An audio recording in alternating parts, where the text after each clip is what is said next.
name is Tracy Kozloff. I'm here from the State Engineer's Office.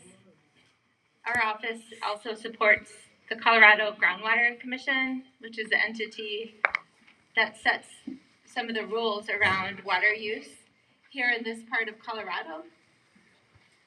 So I'd also like to recognize a couple members of my staff who are here. If I could have Chris and Joanna and Chris stand up. If there's any questions as the evening goes on or after the meeting, feel free to ask questions of any of us. That's what we're here for. There's some more seats up here at the front, folks. Some more people are coming in. There's agendas and surveys on the table as you walk in.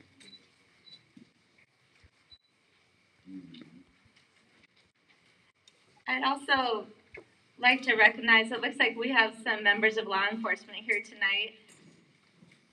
The sheriff is here, and I'm not sure who else. I can't see well enough. Thank you for coming. I don't think we're going to need your services tonight, but thank you for being here. Are there any elected officials here tonight? Do we have any county commissioners or at the back? County commissioner? Thank you for coming. We might ask if we could give you the key to the building at the end of the night as well. One of you guys, so thank you. Okay, well, great. I'd like to start off, if we can, just by reviewing the agenda. It's up on the screen behind you, but also you might have grabbed a copy on your way in. So the first thing on the agenda is the purpose of this meeting. We're here for a public meeting to gather feedback from your community to provide the Colorado Groundwater Commission as they consider beginning a rule change process for the Southern High Plains Groundwater Basin. So that's what we're doing here. Our staff isn't going to make a big presentation tonight. We're going to keep our remarks brief because the whole purpose of tonight is to get an understanding of your thoughts around the Southern High Plains Basin and convey those thoughts to the Groundwater Commission. So it's not going to be a lot of us tonight. It's going to be more of you all and your local community. So I am going to take a few minutes here at the beginning just to review the current situation and again why it is that we're here. And then after that, the second item is for the petition group to come up and state their reasoning behind their request for a rule change to the designated basin rules.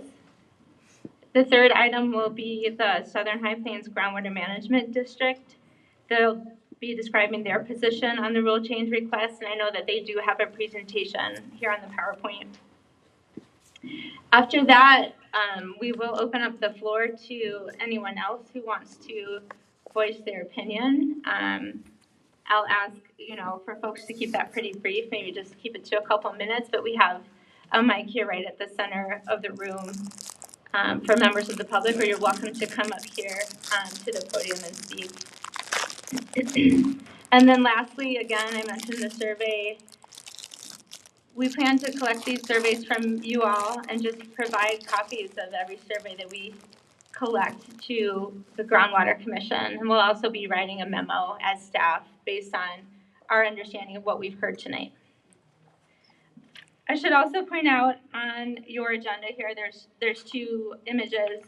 One is just a map of the Southern High Plains Groundwater Management District. So this red outline covering most of Baca County and into Prowers County, that's the area of the Southern High Plains Groundwater Management, the Southern High Plains Designated Basin. And so when we're talking about a rule change, we're talking about rules that would apply to this red area, the entirety of the Southern High Plains Designated Basin. So anything located outside of this red outline is not going to be affected by any rule change that the Groundwater Commission might undertake. And then on the other side here is this QR code, and there's also a link. And that would just take you to a folder that's full of some resources. A lot of you might have been here in 2021 when we did a meeting in this room.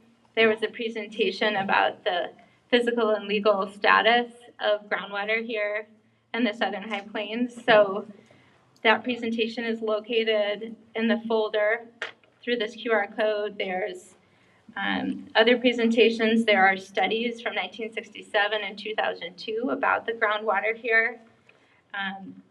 The current rules of the Groundwater Commission. So we tried to put in there information that might be useful to you all as you think about, your resource, which is the groundwater here in your local area. So, if you want to learn more, there's a lot of resources there in that folder.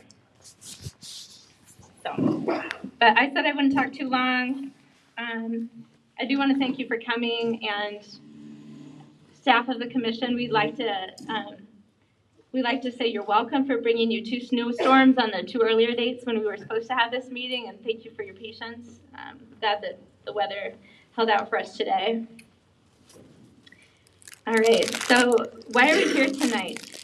We're here because a group from your community has requested a change to the designated basins rules. What would that rule change do? Well, currently new well permits may be issued for uses like irrigation and municipal use, but the requested rule change would stop the issuance of new permits.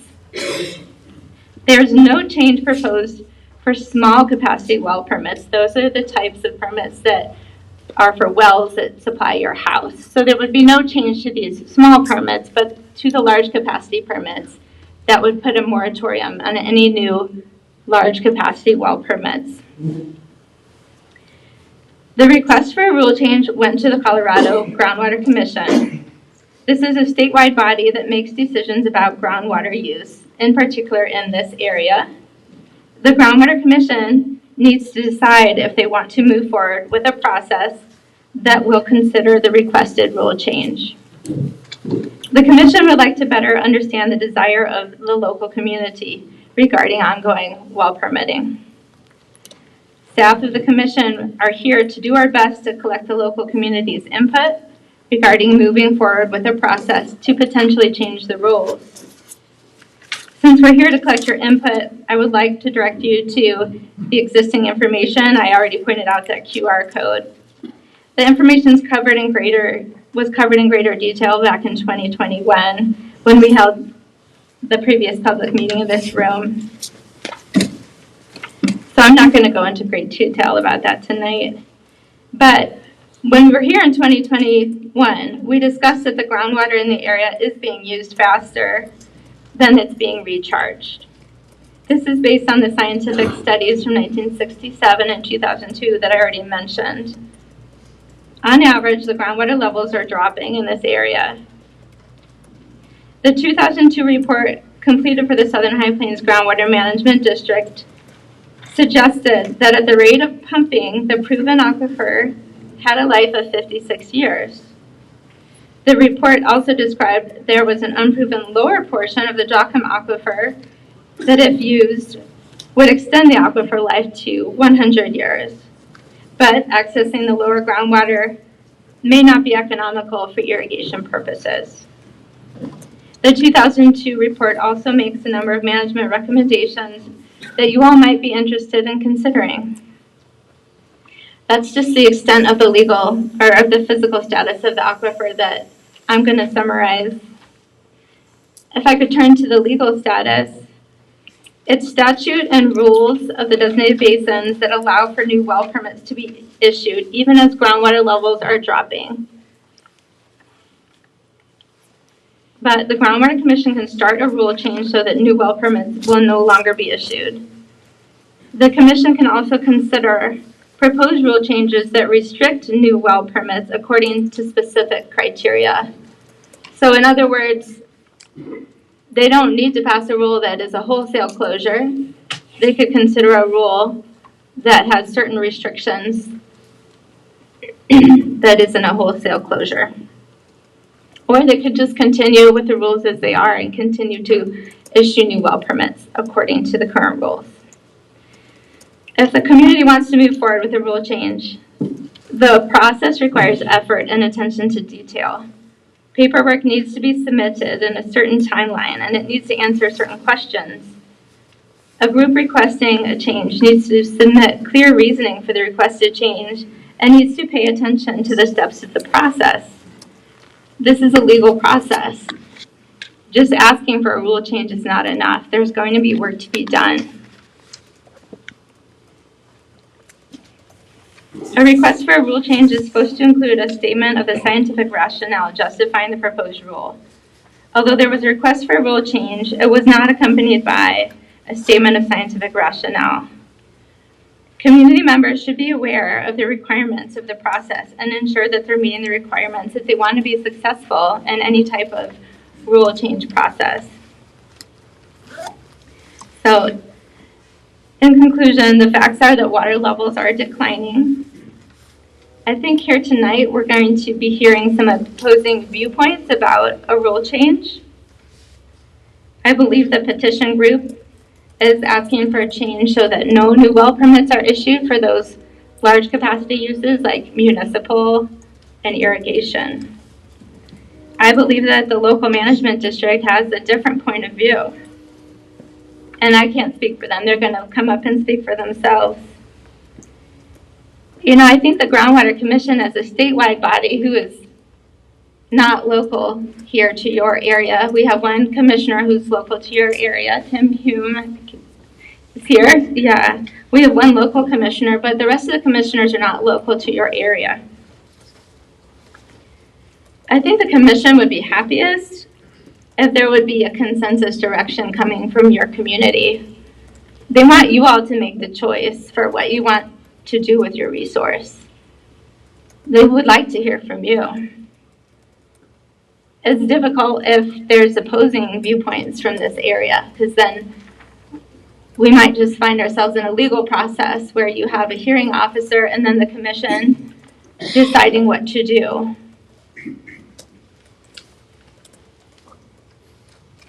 So,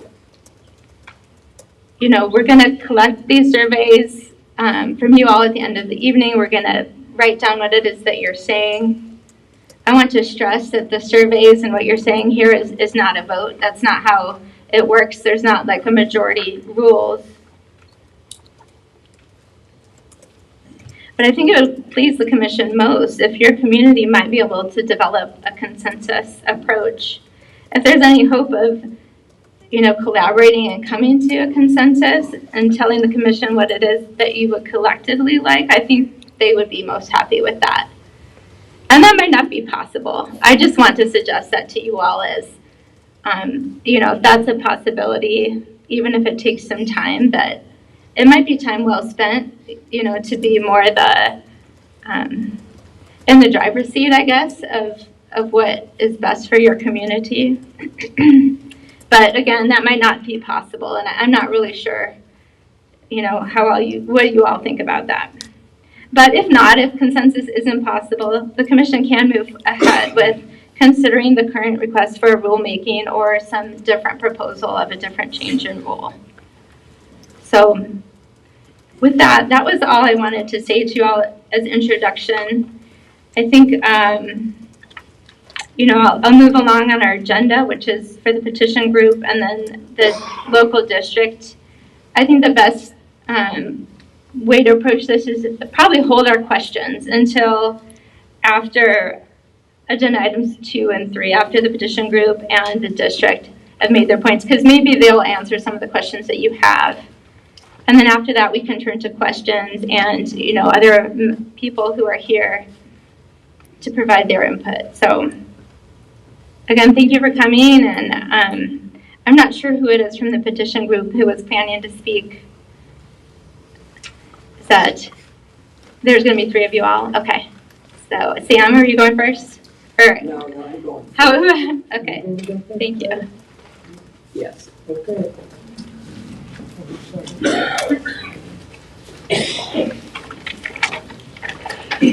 Hello, I'm Diana Touche, and I'm located between Springfield and Lamar. I'm about 17 miles south of Lamar, right off of 287, a mile and a half, and I live right on Clay Creek. And so much of the land that I own has numerous wells, of course, and then and they're all stock wells. There's no irrigation. And so there's 3 creeks that run through my property, and which would be Clay Creek, South and North Mule Creek, and Cat Creek. And then there's tributaries also. So there's been lots of water on the property, and I paid a premium for the property when I bought it because of all the water. And so nobody helped me make those no payments. I did that myself. And so one of my wells has gone dry. And so we've done a lot of work to it, tried to bring it up, and then we do all this work, and about the time within 30 minutes of getting it to pump, it had quit. So about the time that started happening, I noticed that my springs, of which there are many on my ranch because of all these creeks, began diminishing. And they diminish in the spring, when the irrigation starts. So the water table goes down when I need the water most for my cattle and all the wildlife as well. And then in the fall, when I don't really need the water for my cattle, the wells go back, the water table comes back up. So I'm concerned with, and so I'll just give you an example. The LG Holdings Group, of which members were out-of-state speculators, many of them, but there were some locals too. They purchased land in southeastern Baca County and also in Oklahoma. They applied for permits, which the Groundwater Commission granted. Then LGS Holding, the group, flipped to the Chinese-owned group, which is Greenland's developers. They bought the land in lots, which is, that's a hard one. I don't get that. And Gang Hu is their president and CEO, and he invests and controls up to $9 billion for the Chinese.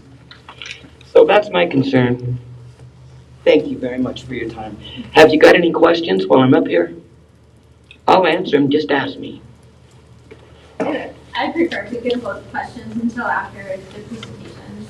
Okay, well, thank you.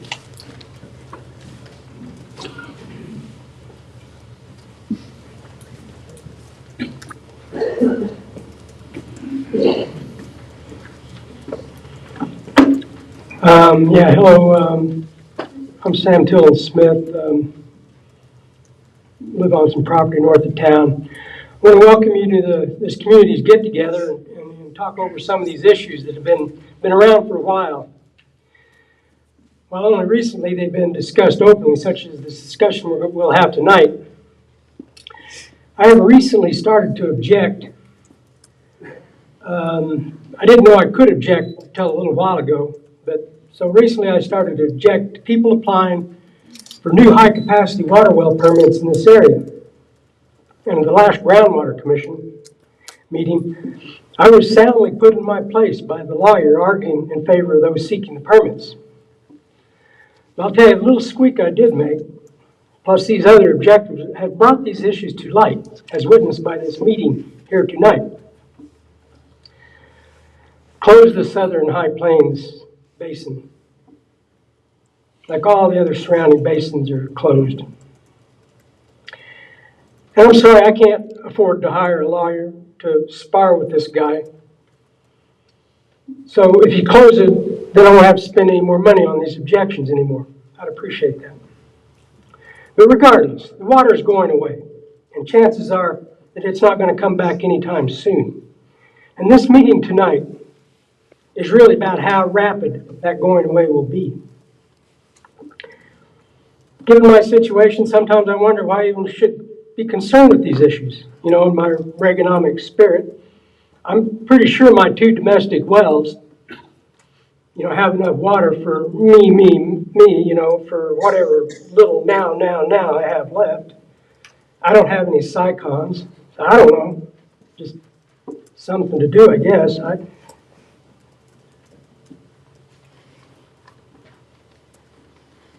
that families here, with any thoughts of the future, should start bothering about closing this basin. And the wisest first bothersome step to take would be to close this basin to these high-capacity irrigation wells.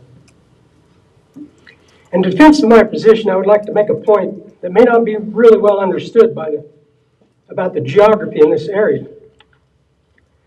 Bakke County is about as high as it gets anywhere in North America, along this particular longitude. It's a little hump in the earth, and it has its own watershed. The water went away from the artesian wells long ago, and from Bear Creek, not so long ago. And it's just a matter of time when the water goes away from the aquifers, which are also higher than the other county's aquifers. And I wouldn't count on a replacement plan. With the well perforations and whatnot, the Bakke County aquifers may be somewhat connected and could help replace other lower aquifers because the water will only seep down. The Dockham aquifer around Campo has some water in it. But its replacement plan may be due to the Ogallala and some of the other aquifers seeping down to it. It is a bit lower, geographically speaking. Closing the basin will only be the first step, though. Fresh water is too valuable a resource to let people just use as much as they want, free of charge, or only costing whatever it takes to pump out of the ground. Fresh water is valuable enough to demand a price paid for its use, and that will require meters at each source. And not just high-capacity well meters, but my domestic wells, windmills, and even hydrants watering lawns in Cherry Hills. And if done properly, every source of water west of the 100th meridian. Because this water stuff isn't just a Bakke County thing. Fresh water has become an issue all over the globe. In my opinion, doing something and erring on the side of caution will be better than doing nothing at all. And doing something is not really, we're not really coming after your water. We're coming after our water. Because that water is everyone's right. And those thinking that allowing these billionaires to buy up all these water rights is a viable solution, you're still living in the 19th century. Did Russia run through their aerial sea faster than we ran through the Ogallala? And if I were Egyptian, I would be very concerned with some Tanzanian saying that Nile River water was his water and not my water. And wouldn't it behoove Nebraska's Air Force just to blow every dam up on the Platte River rather than build some kind of canal? I mean, what's up with these canals anyway? California doesn't need one. They have an ocean. All the water they need or can want. Well, we don't. You don't. That's all I got to say.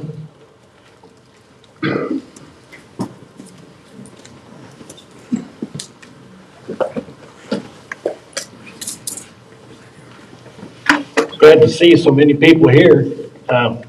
I've got a little bit different opinion. I think there's enough water here to keep irrigation going for quite some time, but we have a real need to start conserving that water.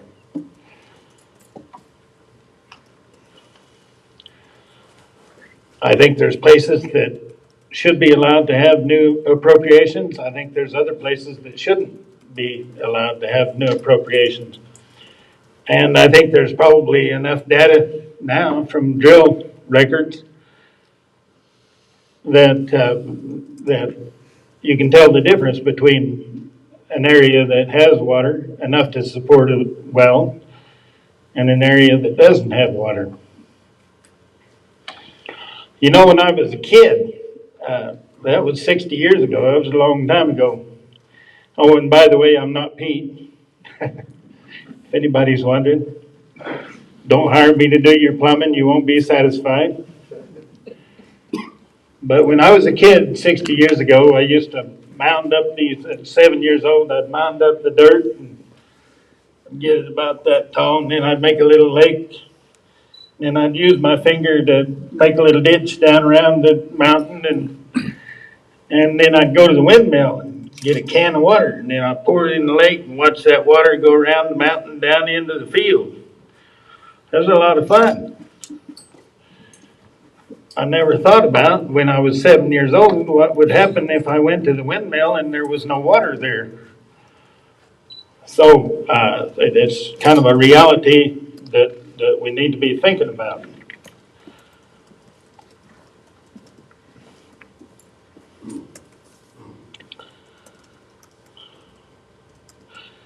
Seems to me that our purpose tonight should be to extend further into the future how long the groundwater supply lasts. I know the 2002 report says that there's 56 years of economic life left. But that doesn't mean that, and that was 21 years ago. So that means there's 35 years left. Okay, that means that because at the bottom of the aquifer, it's uneven, you know. So there's going to be water here. When you're going to have water here when water starts running out over here. So I think that probably 20 years from now, there's going to be large areas start running out of water. By the same token, there's probably going to be large areas that will last more than 35 years.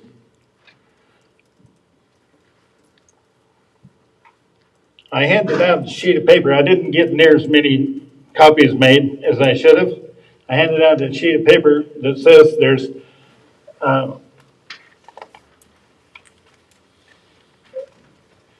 16.2% of the water, of the recoverable water, left as what there was in 1967. That means that at one time we had 6 gallon, now we have 1. Now that should get everybody's attention.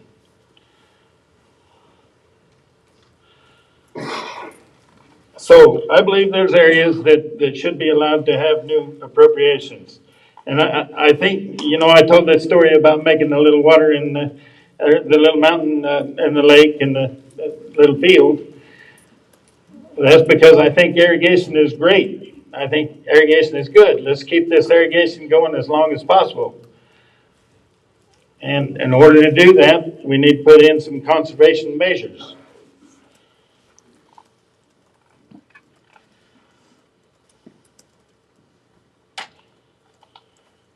At this point, I should say that there is water below the first 200 feet of Dockham. It's been largely unexplored. Nobody really knows how much water there is. Most people won't be able to afford to go down and get it because it's, for the most part, 500 feet below the ground. Now, if corn goes to $10 a bushel, I think there's probably going to be a lot of people try to get water, and maybe that'll work. We just really don't know how much water is down there. So, the piece of paper that I handed out, I believe the math is correct. I don't know whether or not the reports are correct. Is the 67 report correct? Who knows? Is the 2002 water report correct? All I know is they're a lot smarter than I am, and they were trained how to do surveys, and they were trained in the art of finding out how much water there was. So I think we have to pay attention to it. Now, a lot of you are thinking that if we stop new allocations, that the price of land is going to go down. And for some people that may be true.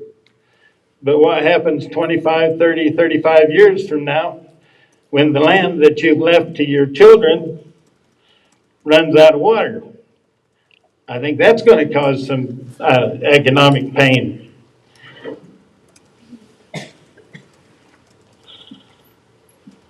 So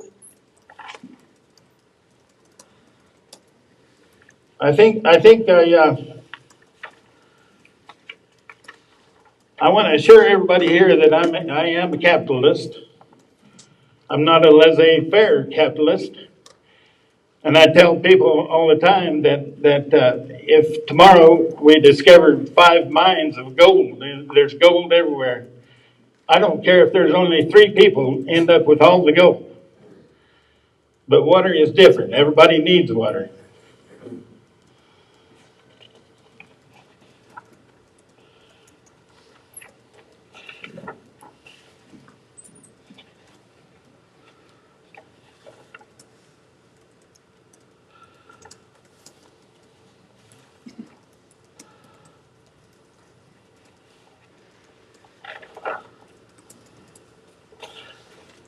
Now, we probably need to talk about this drought. It's been a long time since it snowed good. It's been a long time since it rained very good around here, and of course that's contributing to the whole thing.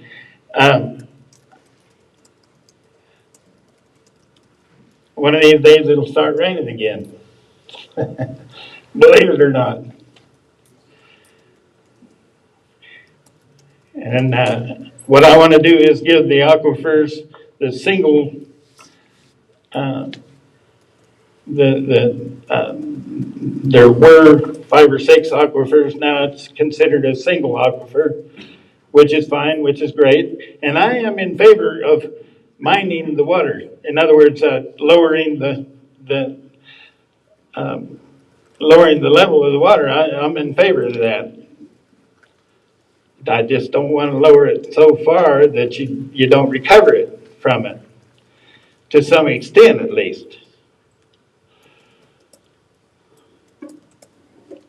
So, okay, thank you. Ma'am, I have one more thing to add to that.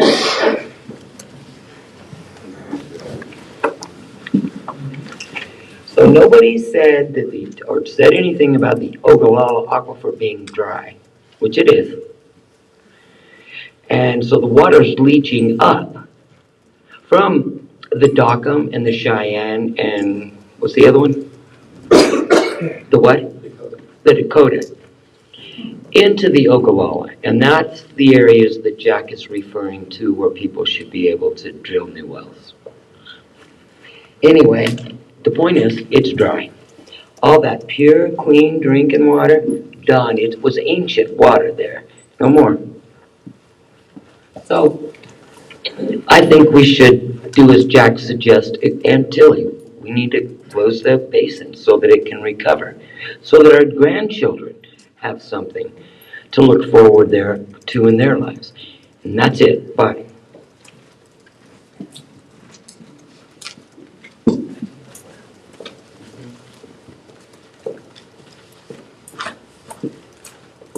Thank you.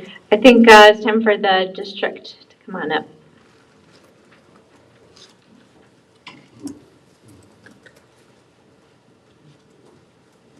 You're welcome to do what you want with the mic or. All right, well, I just got a little something here, and then I think Tim will take over. Thanks, Teresa. All right, most of you probably know me. I'm Blake Gorley. I'm representing the board of the Southern High Plains Groundwater Management District. I'd like to first off say, Jack, I appreciate your comments. I certainly understand your concern, and I think that's probably a concern a lot of people have. But I would, and echoing what you said, I believe you said you did not want to close the basin, and that would be the position of the board of the Southern High Plains Groundwater Management District. I want to partially close it. You want to partially close it? Some areas should be allowed, some areas where where there's enough water to support new allocations, that's fine. Sure, understand that. So the issue at hand right now, the petition or proposal would be to completely close the Southern High Plains Basin to new appropriations, which would include irrigation's getting a lot of the focus, but that's going to include municipalities. I know several municipalities in the district have had water issues and they need new wells, and that's going to be a problem. That would include feed yards. Any feed yard that wants to come in here, any feed yard that wants to expand, they got to have water to do it, and that would basically prevent that. It's gonna include any kind of industry that would be looking to put in a high capacity well, and so for that reason, the board of the Southern High Plains thinks the closure of the basin is not an appropriate action. In fact, not really even an appropriate discussion. We think we're here to represent the personal and economic interests of everyone in the county. And when you take high capacity wells out of the equation, we don't have people left in the county. We've got a small number of people left that's gonna take an economic toll on every single person in the county. From the people that think they don't rely on any high capacity wells, people that just think they're running their cattle out there. Well, are you running your cattle on corn stalks in the winter? Are you stretching your grass with corn stalks or milo stalks? Do you grow your calves ever on wheat pasture? That was all watered with high capacity wells. Not all of it, maybe not all of it. That's a misstatement. There is dry land around here, and recently it's been exceptionally dry land. So I haven't seen a whole lot of that pasture on dryland corn stalks or dryland wheat recently. So how'd we come to our position? We reviewed the McLaughlin study from 2002. Which to us indicates that there is an adequate saturation within the Dockham Aquifer to support an open basin. We think there are places within the district, within the basin, that are largely unexplored, and which speaks for the Dockham itself, largely unexplored, but looks to contain an incredible amount of water, in fact, more than the Ogallala, Cheyenne, and Dakota put together ever did. So we think that any decision to close the basin would be a drastic and permanent one. But like I said before, we understand that people are concerned. And I think a lot of those concerns are coming from some serious misinformation that's going around the community right now. And we've got a presentation that we've prepared that takes not opinions of where the water goes in the spring when the spring doesn't run, not opinions of whose well is causing my windmill to pump less, whatever. We've taken research and study information and put it into a proposal or a presentation that Tim Hume's going to come up here and show you guys. And our position is that that the information through these studies supports an open basin. So I appreciate it.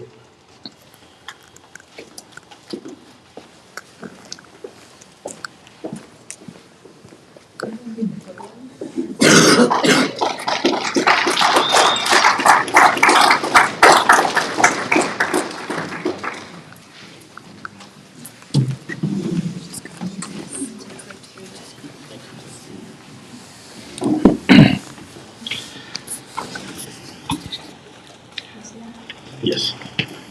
Thank you, Blake, and thank you, Tracy, and appreciate the folks from the Groundwater Commission staff coming down and putting this meeting on. I think it's clearly needed by the group of folks that's here and look forward to seeing the results from the polling that we're going to be doing. So, as Blake pointed out, we put a presentation together largely from that 2002 McLaughlin study because that's the most recent data we've got, and it is a good solid study conducted by folks that, as Jack said, know a lot more than I do and he. They're trained in the art of it, and I think we can rely heavily on their conclusions.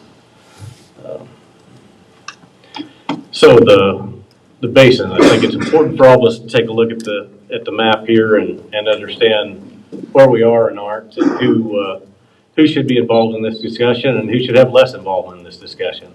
And I think those of us that live within the basin are certainly going to carry a much larger weight and should carry a much larger weight with the groundwater commission than folks that don't. The big concern of Chinese people coming in and buying land, I'm concerned about people that are outside this area telling us what to do with our water. Mr. Shea, you, at the recent Groundwater Commission, claimed to live in the basin. We both know that's not true. You should have a much lower weighted opinion than the rest of us that do. Can I respond to that, or do I have to wait? She speaks for me. I know that the Ogallala is not under me, but there's water there. And it's coming from Mr. Shea, do you or do you not live in the designated basin? No, as far as I Okay, know, I thank don't. you. But there's water on my property over all the time. I didn't interrupt your presentation. Please don't interrupt mine. I didn't take pointed accusations at you either. You accused me of drying your springs up. No, I didn't accuse you. I just said that's what happens. But I would like to know how you got on the Water Commission. Did you get a petition that nobody's seen where you had to have 16% of the community's signatures? Nobody's seen that. Did you advertise in the newspaper you were going to do that? Tim, And why are you up here when you're... Yeah, if we could just continue with the presentations. Okay, well, he brought it. He's the one who brought it. Because I think it's important to point out the folks that are going to be subject to these decisions. And you are not one of those, Mr. Shea. I'm sorry. You're not going to suffer the consequences of any decisions made about this basin. It's the folks that live within it that will. And therefore, they should have a greater weight in deciding that. I feel for your problems, but they're completely reliant on the Arkansas River Basin and not related to the Southern High Plains Groundwater Management District or the basin. Well, it's not a problem because the aquifer's dry. The Ogallala is dry anyway. Man, you continue to misstate things. The Ogallala Aquifer has 170,000 to 200,000 irrigation wells in it through over 8 states. It is not dry. Is it dry? Does it have less water in this area than it used to? Yes, I agree with that, but we should stick to the facts. Well, the document is leaching up, but it's... The debate time is later, ma'am. Who can afford to pay for 500, to drill 500 foot to get a stockpile? So I'd like to talk about the proposal that the petition is backing. As you see here, it would prohibit any new high-capacity wells, not only for irrigation, but for municipalities, for dairies, for feedlots, for any type of traditional economic development that's come to this area. It's going to stop those in their tracks. They would have to find a way to work around some existing well and get the use changed perhaps. I don't know. That's going to be a real challenge. Again, prohibits new municipal wells. We know we've got some towns that have got very old wells that are very shallow and need to be replaced with new high-capacity wells. This would prohibit that. And it's going to prevent the development of the new water resources of the Dockham Aquifer, which is as was pointed out, is a largely unexplored, largely untapped source of water that could potentially take us 100 years into the future doing as we're doing today.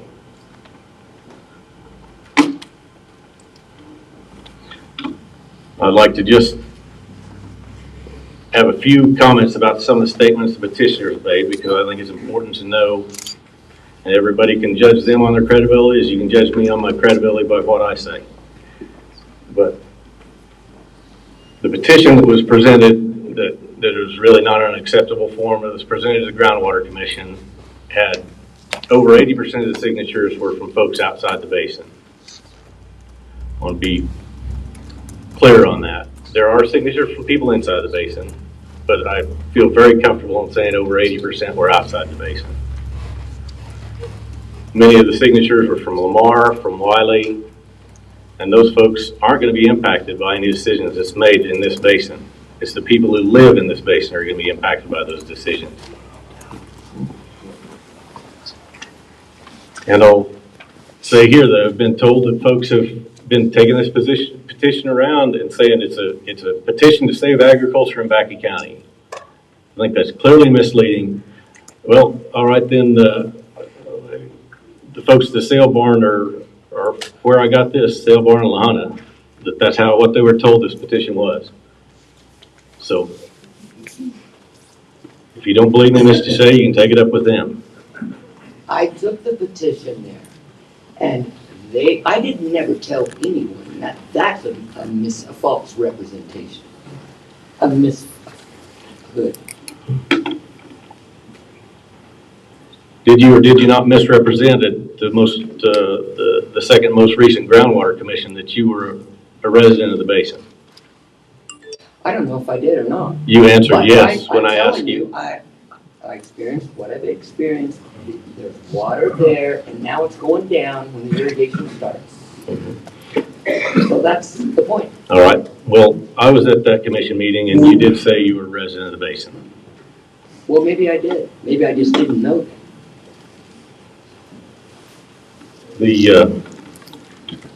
So I think delivering some facts to the debate, I think, is important, and we tried to make our presentation primarily on that. The Dock-a-Mock, this is from the McLaughlin 2002 study. The Dock-a-Mock aquifer contains up to 16 million acre feet of water at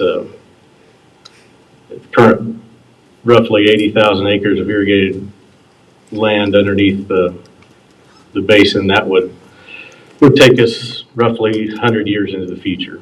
That is, and the difference between Jack's numbers and mine here, and this is a table directly from it, and I'm not saying that Jack's were wrong, they just didn't have all of the information in there. He didn't include the 9.6 million acre feet at the lower right corner of potential Dockham water that the study was not certain about, but believed probably exists. But it's mostly 500 feet below the water, top of the ground. Some of it is, yes, it's deeper water, I agree. At this point in time, it is economically. I said that during my presentation. Yeah, no, I don't disagree with you. At this point in time, I will tell you that's economically viable to extract and irrigate with. As times have changed, energy prices have stayed stable, crop prices have gone up. I personally have a well that's deeper than that we pump from, and because of the production of 1,000 plus gallons per minute, it's actually more economically viable than some of the Oglala wells that have gotten much smaller. But not for a stock well or a domestic The well. question times are later. Well, fact is, that's the way it is.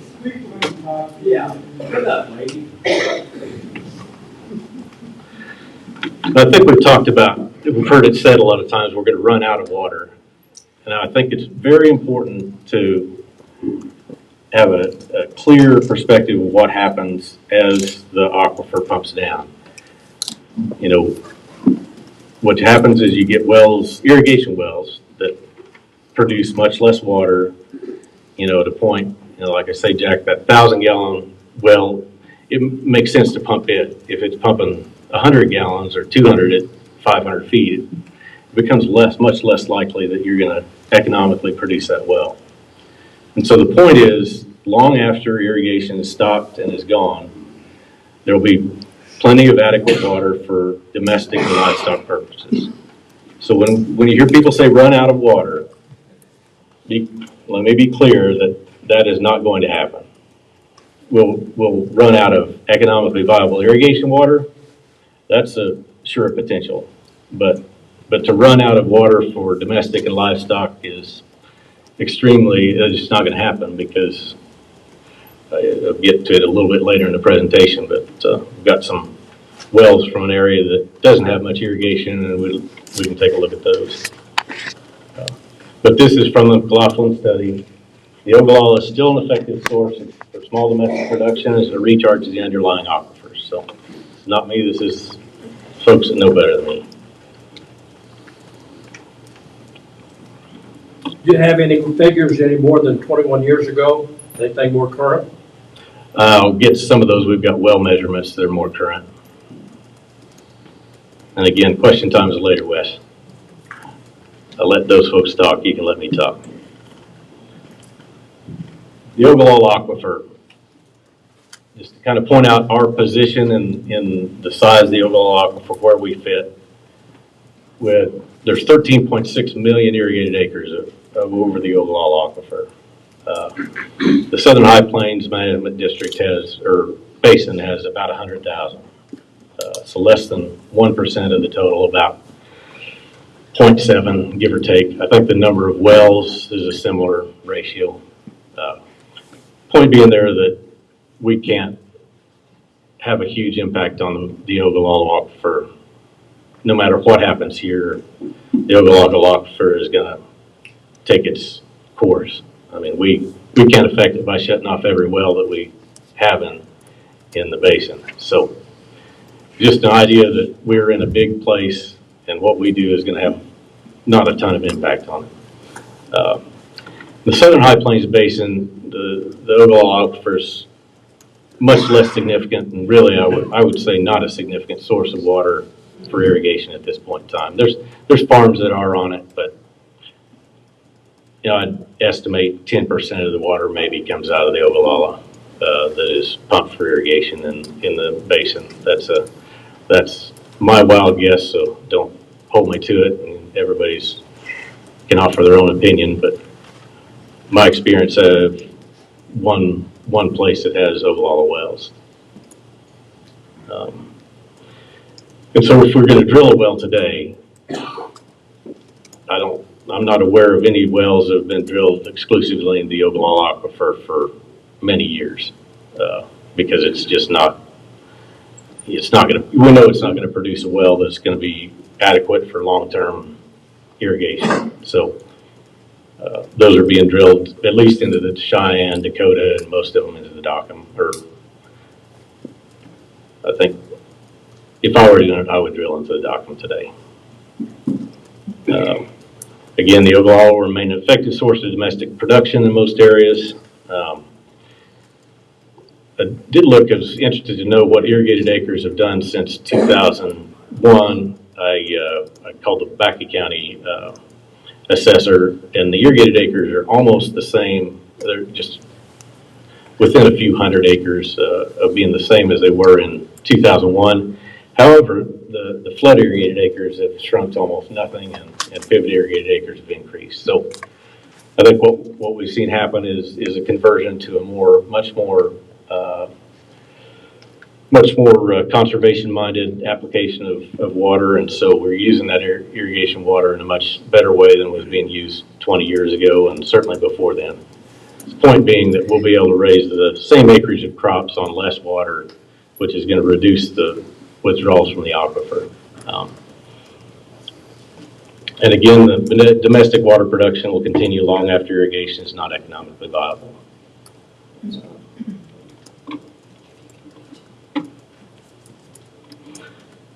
Just a bit about the Dockham Aquifer. It is, this is also from the McLaughlin study. It's between 300 to 570 feet thick. And that is, I guess, to kind of try to explain the saturated thickness, the importance of that saturated thickness, that the huge irrigation wells in the Ogallala around east of Hugoton to Plains, some of those wells that still produce 3,000 gallons a minute, they have these 300-foot saturated thicknesses. So the point being that is a lot of water that is available for a lot of production. And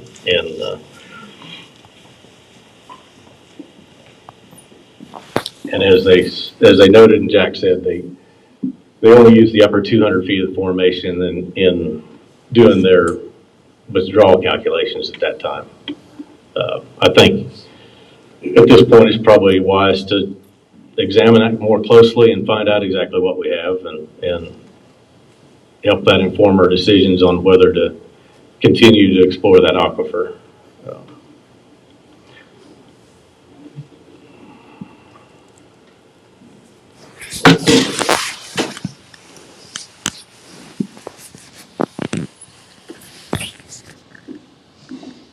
Not really clicking right. Yeah, there we go.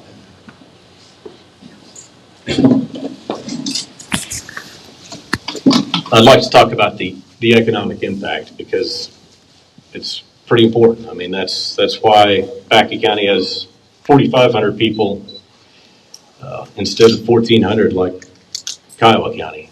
I mean, if we were all dry land and grass, 2/3 of the people in this room are going to be gone. But the economic impact of one new dock and well, it produces an increase of $280,000 in annual income. And the way I calculated that was using 2 circles of irrigated corn versus dry land production. And if you take the standard economic multiplier for agriculture production, that equates to $750,000 to the economy by a single dock and well. And that is why we have a John Deere dealership in Packaging County, because we wouldn't otherwise. That's why we have 4 part stores instead of 1. That's why we have Springfield and Walsh and Campo and Vilas and T-Views and Pritchett instead of having one town like Branson. That's what separates us.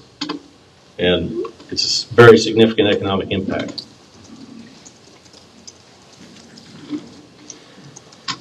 I'd like to discuss, because Wes has mentioned many times that he's had to deepen his well. I'd like to look at, I don't know if all of you know, and this is all available on the Division of Water Resources website, state website. The monitoring wells that are measured every year, there are, I believe, 67, somewhere along those lines, give or take, wells that are measured each year to see what the water depth is doing. And Wes is, at the last meeting, told me that the reason he was interested in all this is because his well, he'd had to add to his pump to get water. So I took the closest 8 wells to Wes's house, as I thought that'd be a good way to see what's going on down there. It's an area that there's not a lot of irrigation, and so we'll see what we find. These are all either domestic or grass wells.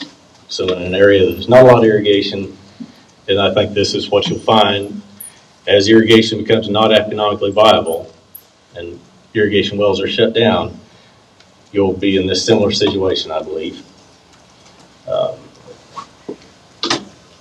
So.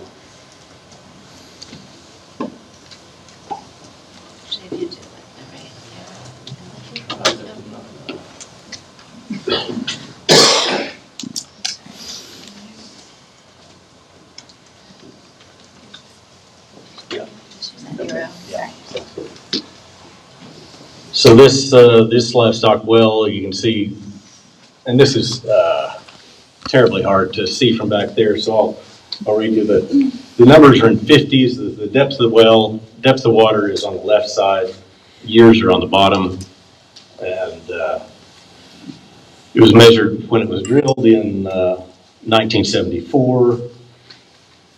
That measurement, usually the first year measurement is kind of thrown out. It wasn't measured again until 1990. And from 1990 until 2023, it has risen 10 feet. And that's it's a level from about 175 feet to 165. Again, I apologize, these are a little hard to see. This one has only been measured since 2001, been measured every year. Started at 175 feet, ended at 160, 155. It's risen about 20 feet since 2001.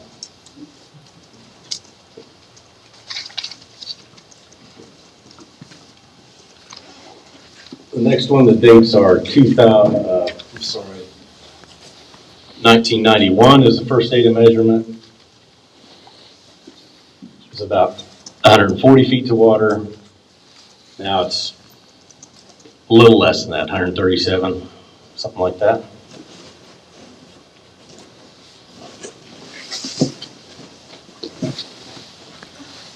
This well drilled in 1980, you can see almost no change in level.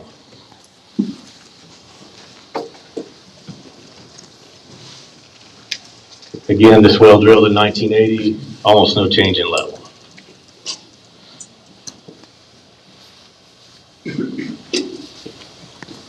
This well drilled in 1967 and drilled in 1946, first measured in 1967 and pretty much flat. Got something more exciting here. And I believe this is probably alluvial to the Cimarron. It's well on the Witcher Ranch and very shallow. I expect the alluvial water from the Cimarron is probably what caused those big spikes. But we've gone from, say, 45 feet in 2001 to 30 feet in 2023. But obviously, that's kind of an off piece. I suspect it's alluvial to the Cimarron, so we should probably ignore it for the larger group of folks that aren't going to be in that situation. And the eighth well here has just been flat at 100 feet since 1961.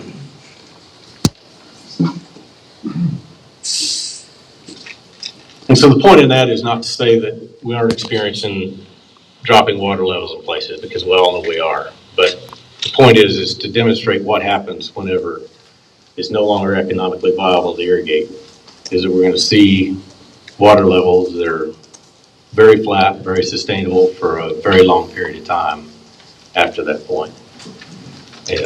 And so while we want to worry about how long we can irrigate, I think the claims that we're going to run out of water for other reasons are just probably not going to happen. So just wanted to make sure that folks had some of the facts, and like I say, appreciate everybody being here. There's a very large crowd, and I think next we have time for questions. I think it'd be helpful for everyone if we would let people know, for the commission's sake, if you're a resident of the basin or not, as you ask your question or make your comments, please. Thank you.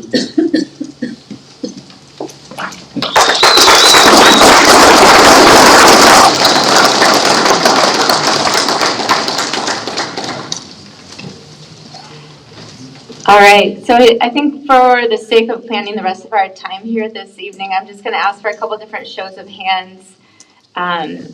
Could I see hands of anyone who has a question? And then the next thing I'm going to ask is hands of anybody who would like to come up and make comments to share your thoughts around a rule change. So could I see a show of hands for people who have questions? I see a couple. And then another show of hands for folks who would like to come up and share, your personal thoughts about a potential rule change. Anybody else? And another one, okay. And certainly, you don't have to speak in front of the big crowd. I would really like to encourage people, if you want to share your thoughts just directly with the Groundwater Commission, do go ahead and please turn in a survey in the box at the back of the room before you leave tonight. So I think with that, it's probably appropriate to start with the questions.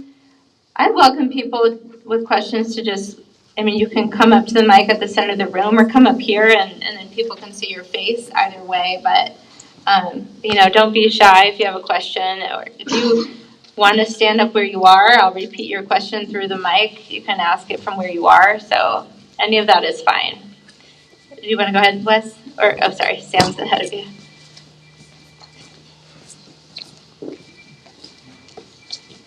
Yes, as concerns the municipalities, like when Vilas or Walsh or Springfield runs out of water, they got a new well, need a new well.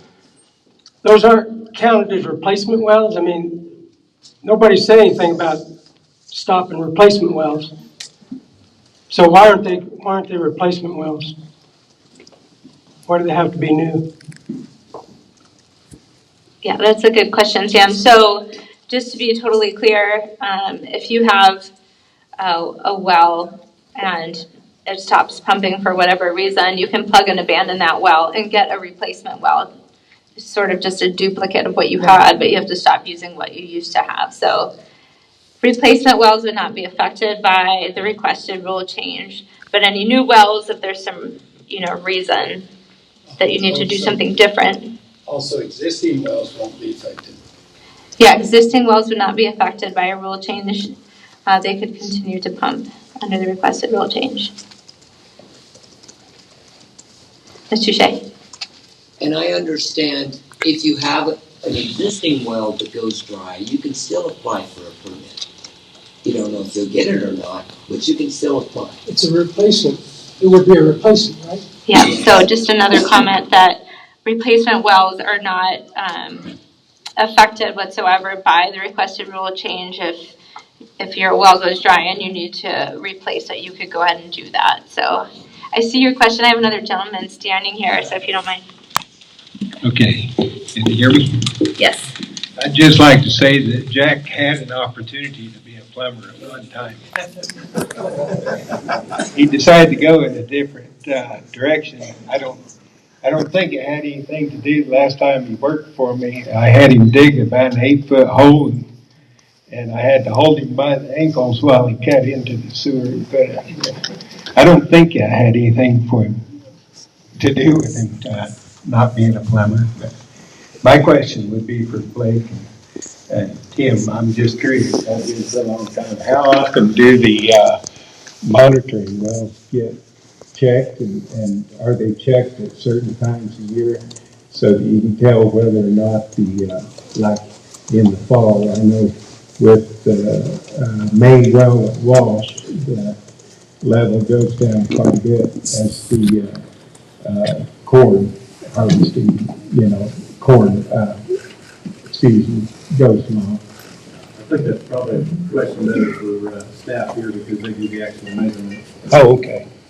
Out of the office. Okay, and I think Tilden answered the other question about the petition was, I was pretty certain that the replacement wells would be Unaffected. allowed. And That's right. That any change wouldn't, at this point, wouldn't affect the replacement. And you might answer, how does that work as far as how, do you know? I know we don't have meters.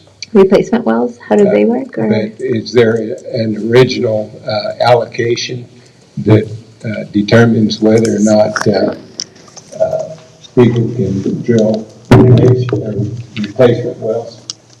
What, I can answer that. So with regard to the monitoring wells, I believe they're measured in the springtime. I know our team that does the depth to water measurements tries to do it at times of year that are not affected by the irrigation season. And I'll also add to what Mr. Hume said about those monitoring well levels being available on our website. Also, if you go to the link or the QR code on your agenda, the latest report for this area summarizing all of the measurements of all of those wells is one of the items there in the folder if you're curious to know more.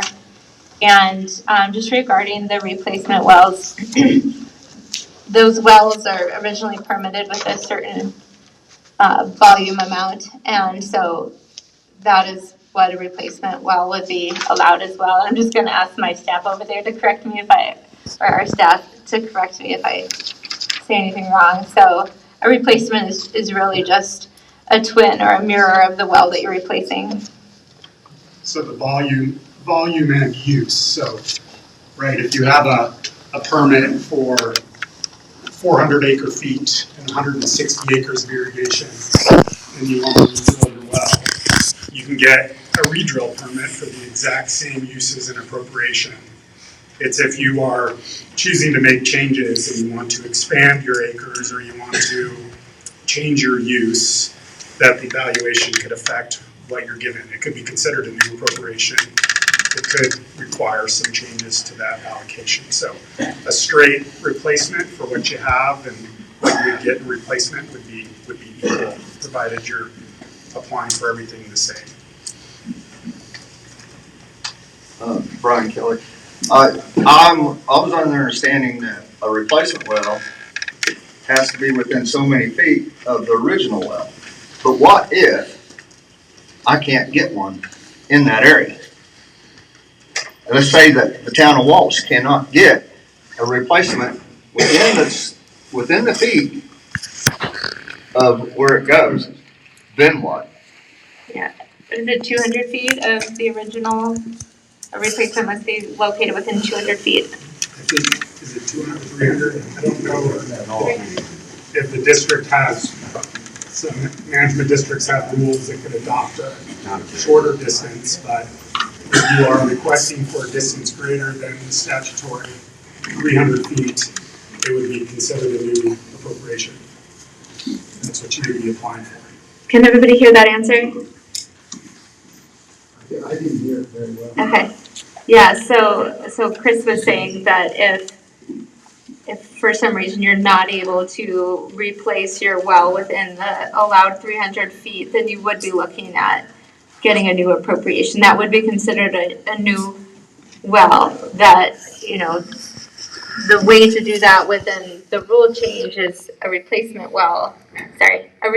plan, which is something difficult to do. You basically would have to replace your depletions to the aquifer through some other means. So it's a hard thing to do. It's possible, but it's hard. So my point was that if you can't do it, let's say the town of Walsh loses the main well, and they can't do it within the 300 feet.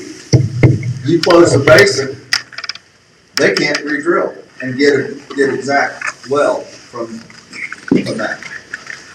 Yeah, they would not be able to just do the direct, straightforward replacement process. I'm looking at Chris and Joanna to see if there's some other straightforward option that.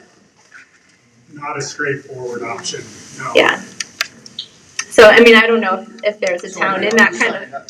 I'm just trying to point out the contradiction from what he said, that you can have the replacement well. Well, you can if it's within the so many feet, but if it's not, then the town of Walsh, town of Springfield, or any municipal outlet will be out of luck with the closure. Right, and I guess, you know, I don't want to have people hear what you're saying and fear that their towns will have to go without water. I think it would be challenging for them to find out how to do a replacement plan and put it in place in order to drill a new well. So I think it would be more challenging for municipalities to have to get a new well, because that process is difficult. Well, if you had to be within 300 feet, when I said that, I did not know that. That's what you got to know the rules and regulations. They're there. I see your hand in the back. We have someone who's been waiting here. If I could start with her, please.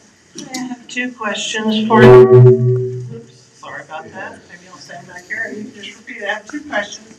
One, to the groundwater district, how many wells have you know have been drilled in the Gotham in the last 5 years or so? So the question is how many wells, she's asking the district if they know how many wells have been drilled in the Dockham in the past several years. I would just hazard a guess at 6 to 10. I mean, it's not a lot. And I think when this whole thing came up was about water speculation and and the thoughts of people buying land, doing water speculation, and monitoring permits that were then converted into other permits. And my concern is some of those permits, although originally didn't say they were in the Ogallala, when I pulled the actual permits, they were in the Ogallala aquifer. So do you know about those? Those were on the LGS holdings in that place. So I would love to bring those to you at some point and ask you, because I don't know if it's misreported, and maybe that's what we're seeing, but it's like a 400 foot and it was actually going in the Ogallala. Yeah, for information's sake, the Ogallala is currently referred to most of the documentation as the High Plains Aquifer. Right. I don't know if that's the source of the confusion or not, but I'm not intimately familiar with those. They were through the process. That's what I thought, so I didn't know if you knew about that, but when I actually pulled the permits, you know, originally they were monitoring permits that were just like 40 feet or so. Well, when I actually pulled the permit, some of them were down to 400 feet. So I think that was a concern, and one of the suggestions was maybe there's an alternative to protect the area that's not a full closing of the basin, but a way to protect your water here in the county. And that's all I would encourage you to do, if possible. Just to clarify on that, so when they turn in for monitoring, Can everybody hear these folks? Maybe you all would just come up.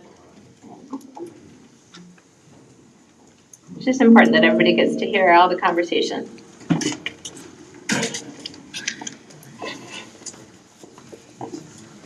So, to address that question, the question was, or maybe it was a question or statement, I'm not sure, that some of the wells were maybe misrepresented and then squeezed through on a technicality. Would that be kind of the way you would? Actually, they were supposed to be like 40-foot wells roughly, and then some of them, when they actually turned in the permitting, they were 400 feet, they were into the Ogallala aquifer, which is a different aquifer than they were originally set out as a monitoring well for. Okay, well, Chris or Tracy, you can correct me if I'm wrong here, but for a monitoring well, you don't have to go through publication, correct? But as soon as that well an application goes in to convert that well from a monitoring well to an irrigation well or to a municipal well or whatever it may be, it has to go through the exact same steps, which would include publication that any of those wells initially would have. So I guess the reason that, the idea that it slipped through kind of unnoticed would be, I think, false, because it would have been out there in the publication. Well, yeah, the publication referred it to as a monitoring well, didn't say off the aquifer. When I pulled the actual permits off the state website, it said it was in the Ogallala. Yep. That's my question, how that happened. And maybe that's a clerical error, I don't know, but the permit actually states in the Ogallala, although the newspaper ad didn't really say that. So, and this might clear up your question, but even though there are different formations, and we've been talking about the different formations tonight, permits for the Southern High Plains, I believe since 2009, they have been issued, it doesn't matter actually which formation you complete in, it's considered one geohydraulic system, so you might think that you would only drill a certain depth, but you're not limited to any particular depth. There's no differentiation from a permitting. Monitorings aren't limited to any depth. What's that? The monitorings aren't limited to depth? None of the permits in the Southern High Plains need to comply with any particular depth range. Thank you, that helps. Sure. Excuse me, would you mind stating your name? Oh, I'm sorry, Belinda Sturgis. And do you live within the basin? I'm right on the edge, and we have water on the Ogallala. So that's a no? I don't know exactly. I was asking today about the map. Okay. We're right on the edge. We're right there on the back of Prowler's line. West of 287? Yeah. Yes. Yeah. Yeah, that You're would not be a no. not in the basin. I don't know what that has to do with it. Well, the Because basin the rules apply to Technicality. the basin. That's lawyer Shyster talk. Well, Well, I think we do have our lawyer Shyster agrees, Tim and I went to school together for that.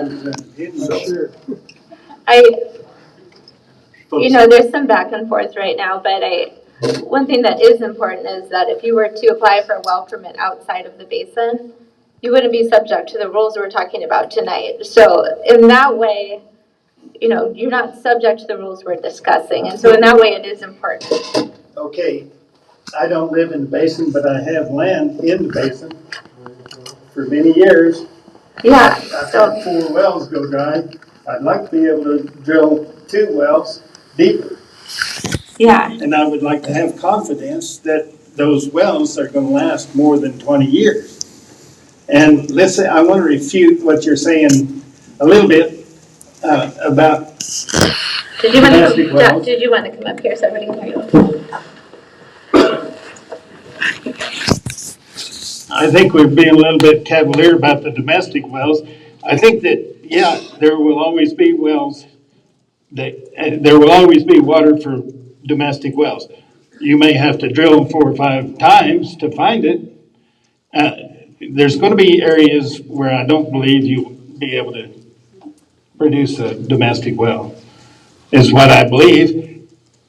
That'll be far into the future, 20, 25 years from now, I think. But I do believe that there's going to be, and I may be wrong, if somebody can convince me otherwise, I'm all for it.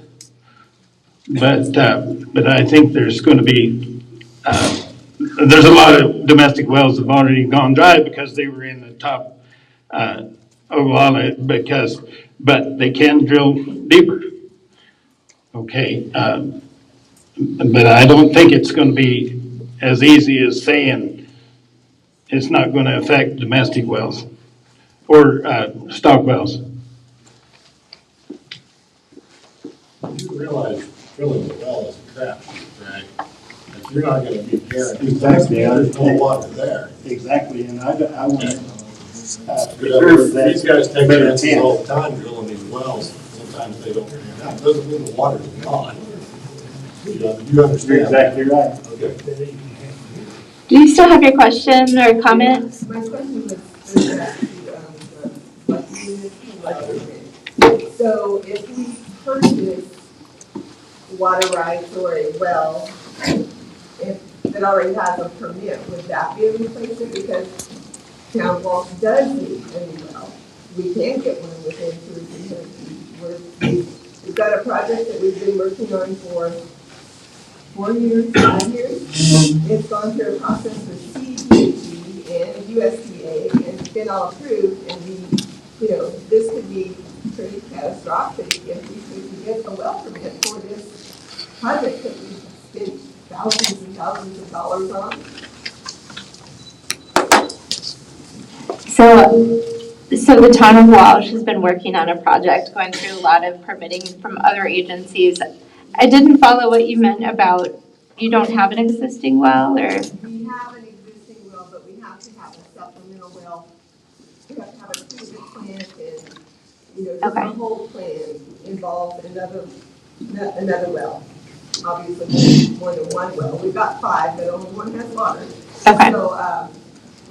So the solution that we've come up with, it's been engineered and approved by these different agencies, involves buying another well in land that's a mile away, a couple miles away, half mile. So perhaps you're purchasing an irrigation well and converting it? Yeah, so right. Would that be a replacement well since we'd be purchasing water rights? Right. So the town of Walsh is purchasing an irrigation well, it sounds like, and converting it to a municipal use. So you go through a process called a change of use process, and generally that change of use well is just limited to the historic use of the irrigation well within the legal bounds of its permit. So that's not a replacement, and it's not a new well either. So that process, that change of use from irrigation to another use, is not affected by the proposed rule change. They're nodding, so that was correct. CDPHE is going to make it, we have the well bought. CDPHE is going to make the re-drilling because it wasn't drilled according to their specifications for drinking water for the municipality. So the question is, what if we can't get another well within a certain number of feet when we're already in the middle of this $1 million project? What do we do then? we have one well, and something happens to it, you can't flush the toilet. Yeah, and so just in case not everybody could hear, again, the town of Walsh, going through this process to convert an irrigation well to a municipal well. What if they're not able to re-drill it? They need to re-drill it per health department requirements. What if they're unable to do that within the 200 or 300 feet limit that you're allowed for replacement well, because you're going to replace it and you're doing a change of use process. So, I'm not sure if a variance is a possibility. You can get a variance, but that is statutory, correct? Yeah, so there's a couple options. You can request a variance that goes before the groundwater commission. So there's a couple options. One is you can request a variance to the rule, the spacing rule, and that goes before the commission. The other option is there is an option for a change of water rate to change a well location, but that goes through the same historical withdrawal and depletion analysis that basically talked about for the change of use. It's kind of a similar process. We're concerned about the well we have going down. If it goes down, how long does this process take? The change process can take a while, probably, a minimum is probably about 3 months, because it has to be published. In the winter, we're using about 75,000 gallons a day. Where do we get that water for the people to drink? I don't know that answer. Yeah, so, but, really important question, and the staff of the Groundwater Commission is available to help support you with these difficult questions, describe your options in detail. So I recommend you guys go ahead and reach out and we can talk about the process and how it might work best for your needs. So, who else here, would like to make some comments or suggestions or any other questions? I have a question. A while ago you said that, Sorry, could you speak a little louder? A while ago you said there's probably enough water for 100 years. How many more wells are you going to drill with that? And what's that based on? I guess, Rusty, that was based on the 2002 McLaughlin study and their projections. I understand the projections, but I don't understand how many wells we're going to drill off that projection.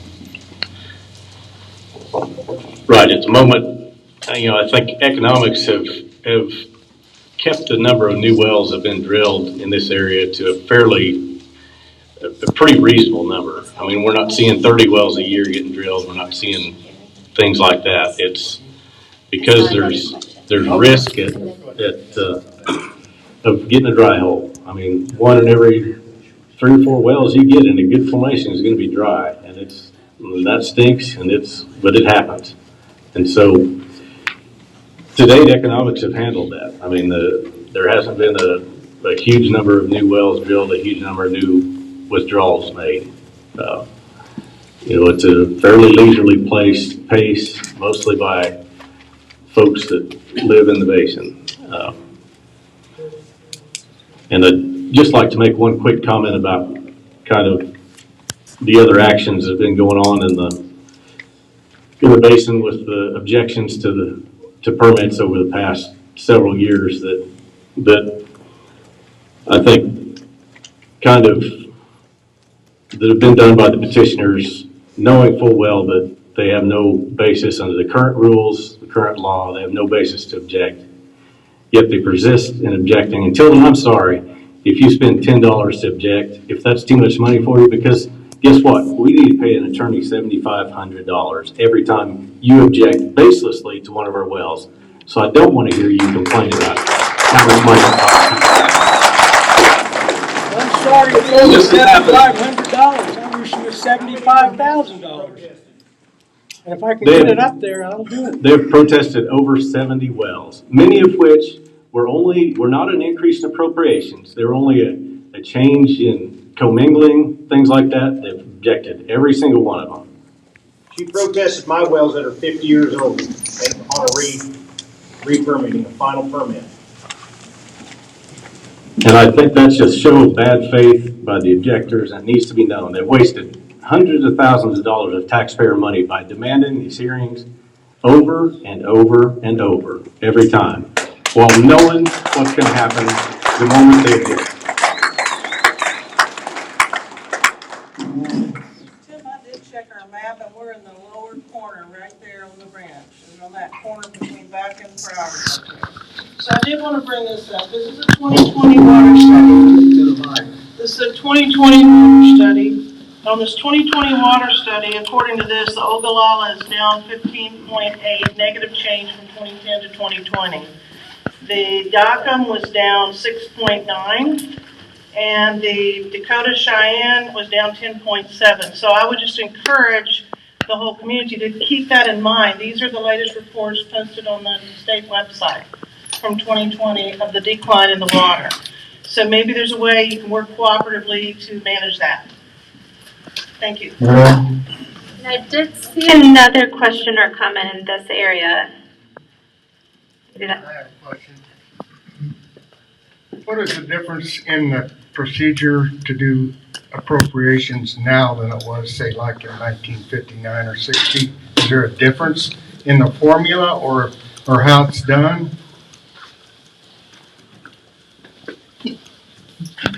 So I don't think that, you just said 1950 maybe as a random number. I don't think the designated basin actually was formed until the 1960s or after that. So, Early on. yeah. So I can't really answer your question about what's changed. I personally haven't studied that, but so I guess I don't really know.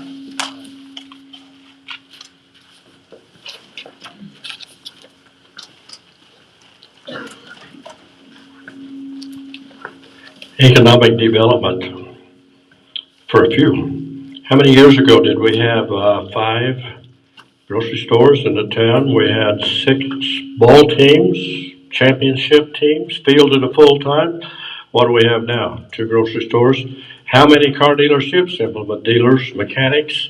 How many do we have now? Blake, you said that to get a monitoring well into a production well cost a process. LGS applied for 29 monitoring wells. Within a couple of months, they had production wells. You were on the commission at that time. Senator Quorum and myself asked Kevin Rain how you did that. He said we did policy and rule. We never did get an answer. And as to the appropriations, Jack said that he would argue, don't try arguing, he's my student, you're not going to win. But there is some merit to the law that says when you want a high capacity well, if you want a well, then you apply and they check and see. And if that water is available, you get it. Tim, do you think you should follow that law? And if the water is available, you should have it? I do. I firmly believe if the appropriation to satisfy your request is available, you should get the water. But the law says no. Where did you come up with this? If you're not in the basin, you have no rights. Is that law, statute, rule? Absolutely. Where did it come up? Let me tell you, everyone does the same thing in the bathroom and the same water gets rid of it. So how can you say you don't have any rights? Of course you have rights. And the law again says anyone can object. And to the thank you. I guess it's safe to get out. Maybe I got somebody that will. And how can you say you don't have any rights? Because you do. Everyone has the same right. Now, the fact that you're going to spend $50,000 when all it cost me, you, it just cost $10. That's true. Blake spent $50,000 getting one well and sued me for the cost. Didn't get nothing, but that's okay. All you have to do is go to your state. Now, I agree, there is some disparity here. Because if you apply for a permit, Tracy looks at it, and she determines, you don't have to, she determines there's not a well within 600 foot, She determines there is no material damage. She determines appropriation of that permit granted. Now, if you don't agree with that, then she might say permit denied. If those factors are not satisfied, she'll deny the permit. And it's not the 50,000, it's the 100 that you paid for the commission. You should go to the 100. It's not your responsibility. Thank you. All right, who else would like to ask a question or make a comment? Is there any chance that we could get the local groundwater management district support, maybe getting a current engineering report so that we actually have current facts on the status of the water instead of speculating from 20-year-olds or using other ancillary reports? Couldn't we just get one current one so we all have the same facts and then that would flush itself out? I mean, the facts will be facts. And I'll just repeat that. The question was, might the local groundwater management district get an up-to-date report rather than the most recent is from 2002, the McLaughlin report that we've been talking about? Or support us in getting permission. I'm not going through the process, but not process, going together on just to get the actual current facts so that we're not just arguing speculation. Or some other way of getting a more updated report. I don't know if the district wants to respond. I can't really say that the district wouldn't be in support of that. I would ask Chris, as he's the guy that I see here that probably has the best idea, what a study like the McLaughlin study would cost to do in 2023. Best guess. I mean, we're going to crucify you if you're wrong. So. But, you know, if you try to compare the modeling that's been done in the northern high plains with similar issues, that's millions of dollars. Right. But I don't know what the model's cost would be here. Hire engineers to do your modeling. Right. So, in case you didn't hear, I mean, his best guess based on modeling and studies that they've done in the northern high plains says it would cost us millions of dollars, which I would love it if the district had millions of dollars. We don't have that. We don't have any way currently to get that. We don't have a mill levy. We don't have an assessment. So as far as the district supporting it, I mean, we can be your cheerleader, but as far as where the funding is going to come from, that's beyond us. The 2002 report.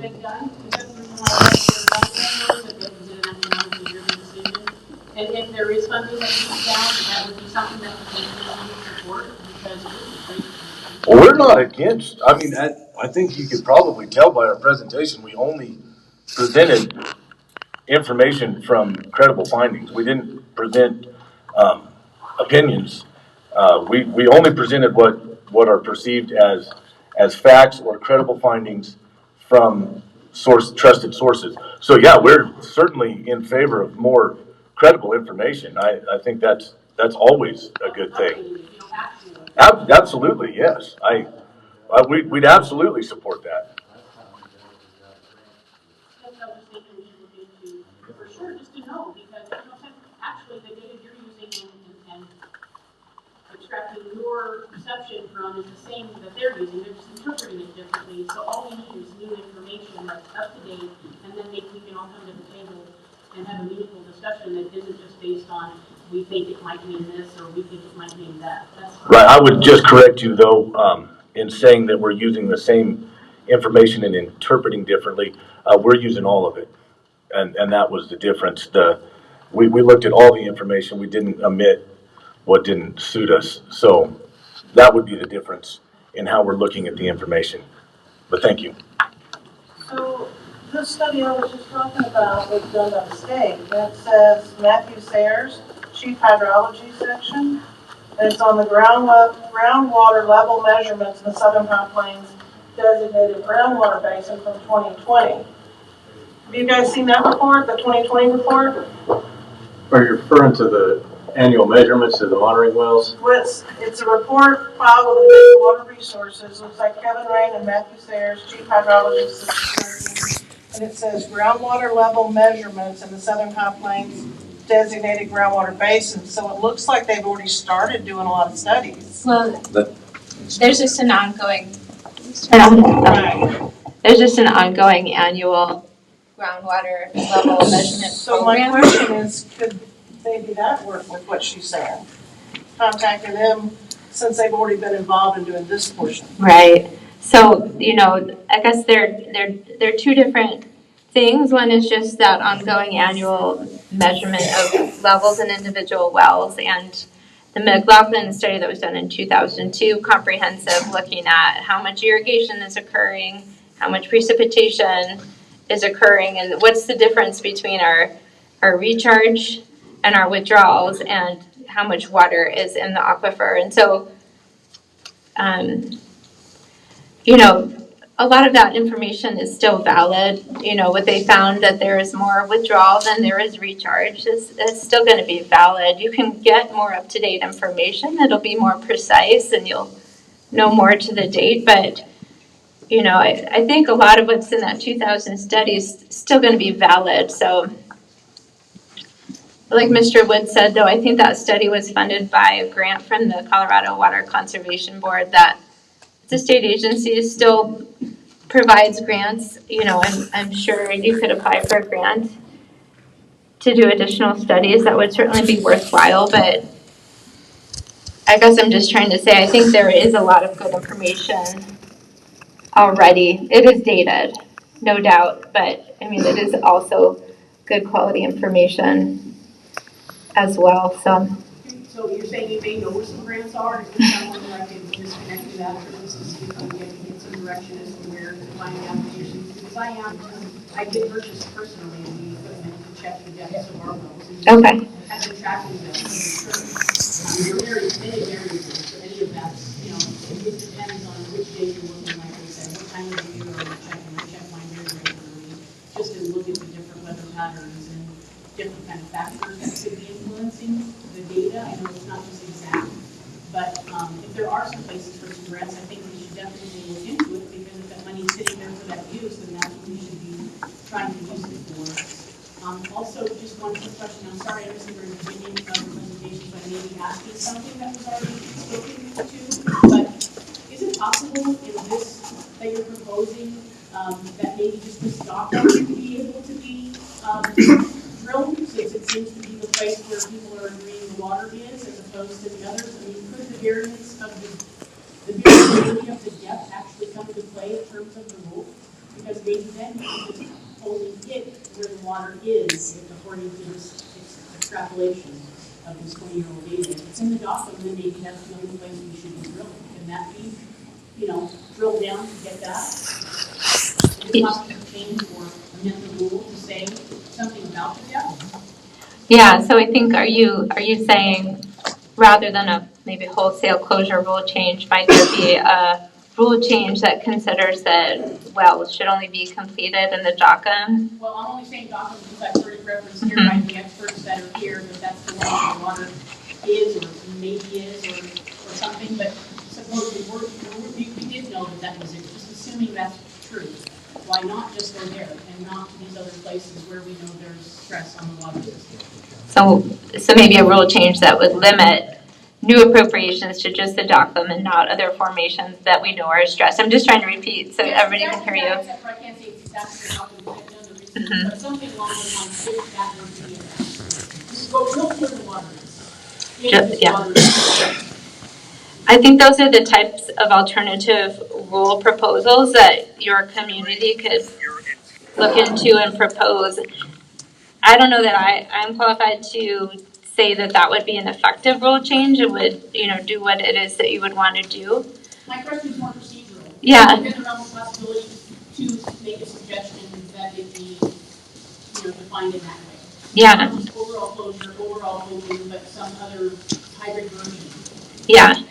Procedurally, yes, absolutely. I think that's a rule change proposal that you could make, and I think this might be a good time to point out that 2002 study, the McLaughlin study, it did make a whole long list of management recommendations to consider. They may not all be good ones, but, your community can look at, alternatives, rules that are going to be applied uniformly to all. We can't pick and choose who the rules apply to, but, and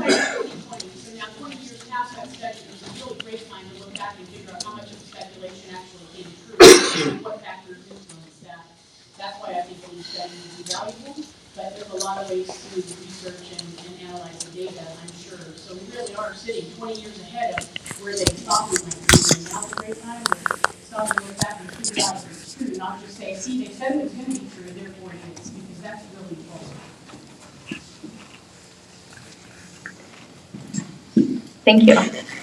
Yeah, and we can talk about grant opportunities. Yes, sir.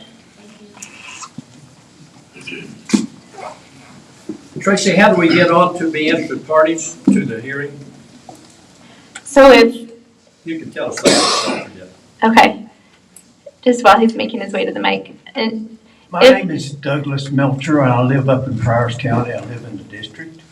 And the money, sparsely as it is, that the district has retained over the years was assessment on the irrigation wells, not dry land irrigation wells on production. Are the objectors willing to pay an assessment on their land to get this study implemented? No, thank you.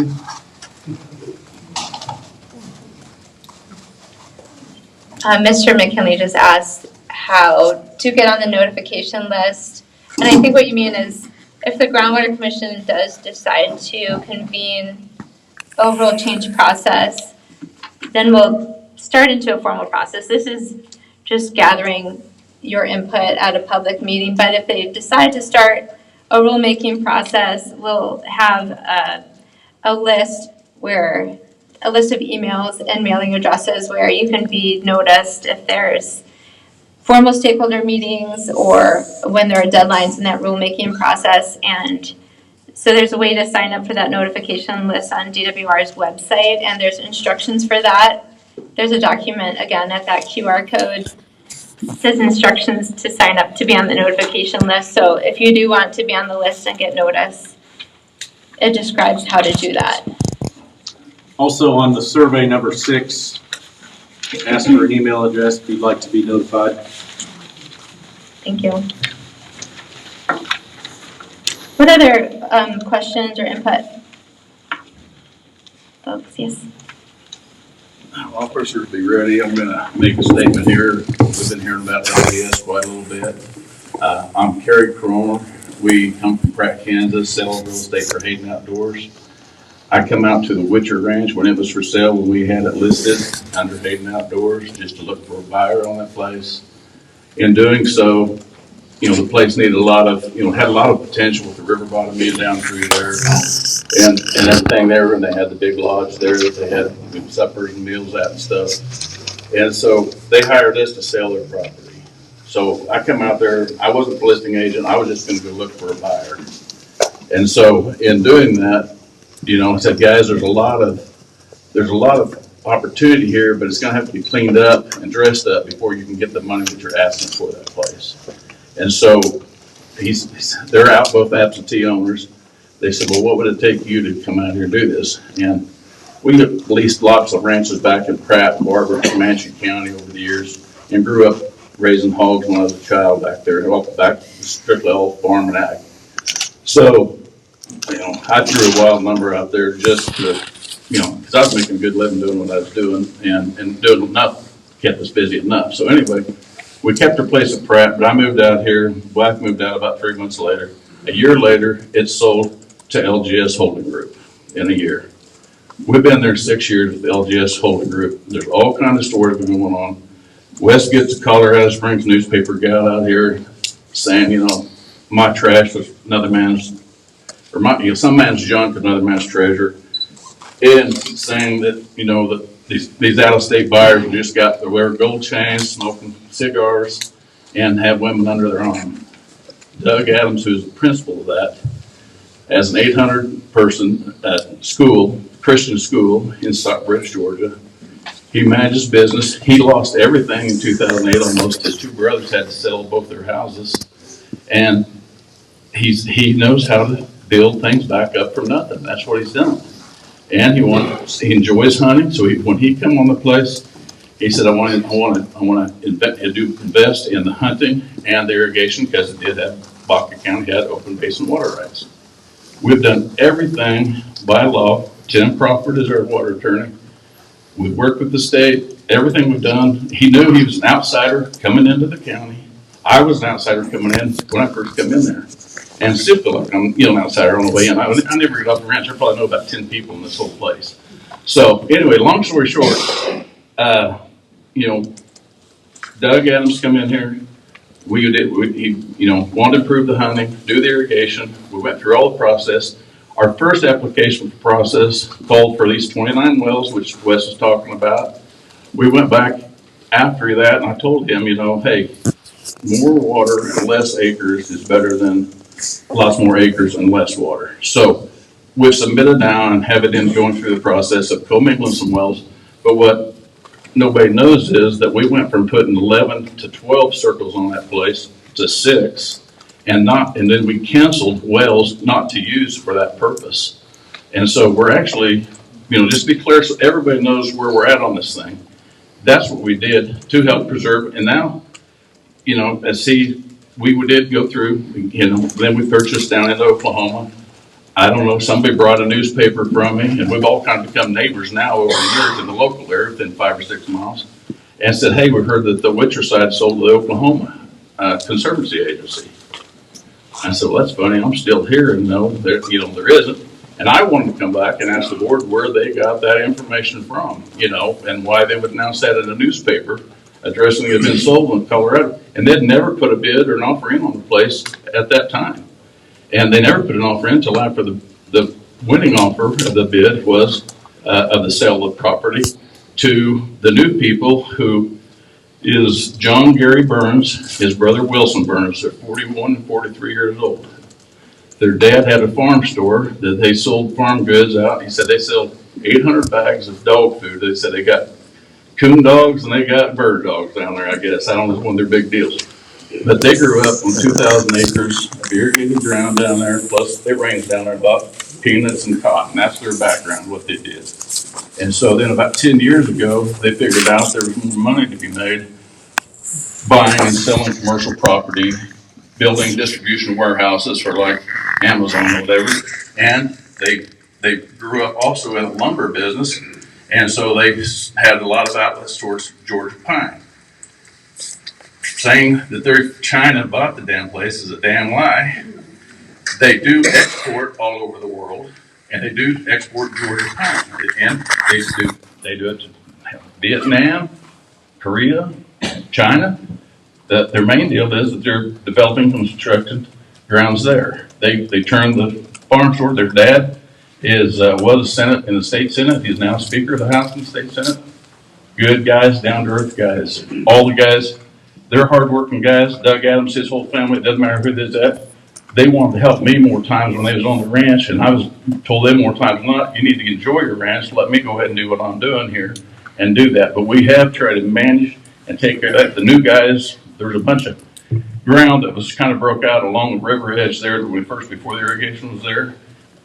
Our deal is now this year we're going to go get it all back into grass and let it go back and get reestablished like it was. So the new guys are good guys. I'm going to leave my cards on the back there. Nobody's ever asked me my opinion or where we come from and what it's doing.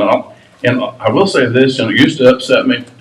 I send out flyers to different counties and say, hey, if you want to sell some ground, I'll be glad to help represent you. Hayden Outdoors, when we sold that Witcher Ranch, it sold for $100 more an acre than any of the rest of the other 40,000 acres that we bought. And so, the guy told me, well, you guys are just causing our taxes to go up and everything else. I'm like, no, this guy asked us to sell that property. If we don't sell it, he's going to let somebody else sell it. So just because guys have the ability to turn dollars and make dollars and want to improve themselves, don't knock them. I mean, we come from nothing. I mean, Well, when we got married, I got her $200 ring, and it's like, it's got Canarley diamonds in it. She says, what's that? I said, you can hardly see them. She's still wearing it 21 years later. So if anybody's got more questions up, I am going to leave some cards and be glad to visit with anybody. And I do know I was in the pickup with Doug Adams when he called Wes and said, Wes, on the very front end, is there anything we can do to, work this out? You're protesting this thing, and everything is costing us a lot of money as a producer and not costing him a lot. I mean, some of that stuff I think came in on damn napkins from the restaurant, and you hear, words in it. It was not put in appropriately like it's supposed to be. And on my last statement is, Doug, Wes just said, just sue me. Doug never sued anybody in his life. He's not going to do that. He's not that type of person. And when I did, what my deal was, I said, Doug, I said, give me 100 bumper stickers that says, I love LGS Holding Group. And I'm going to go to Wes's yard, and I'm going to have one on every tractor, every deal, just to help Wes out to just let him know. So anyway, thank you. If I can help you any, I will.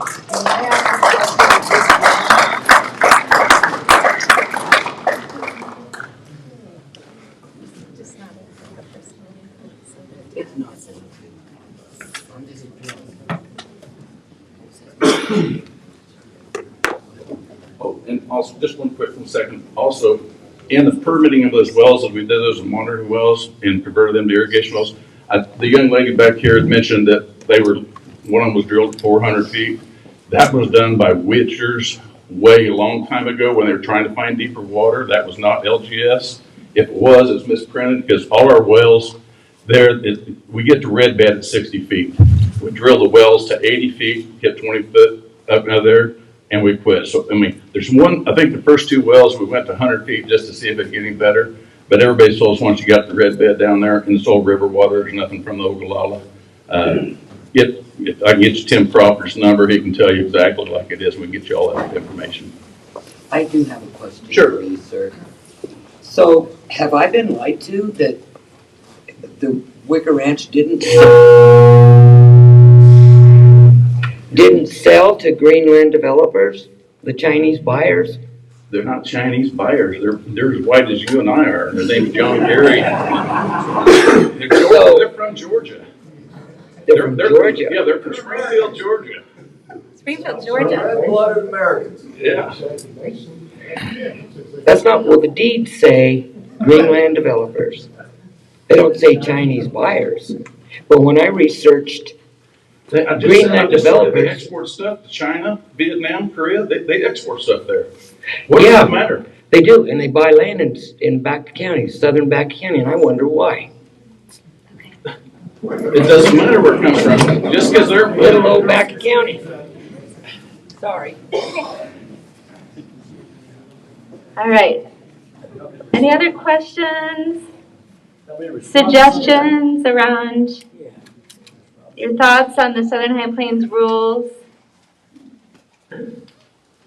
Okay.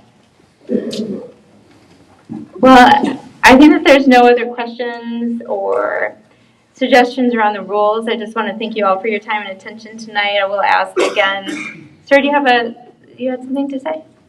Yeah, I got some questions. You guys there, when you drill a well, an irrigation well, is there any depth formation that you have to seal off the top water?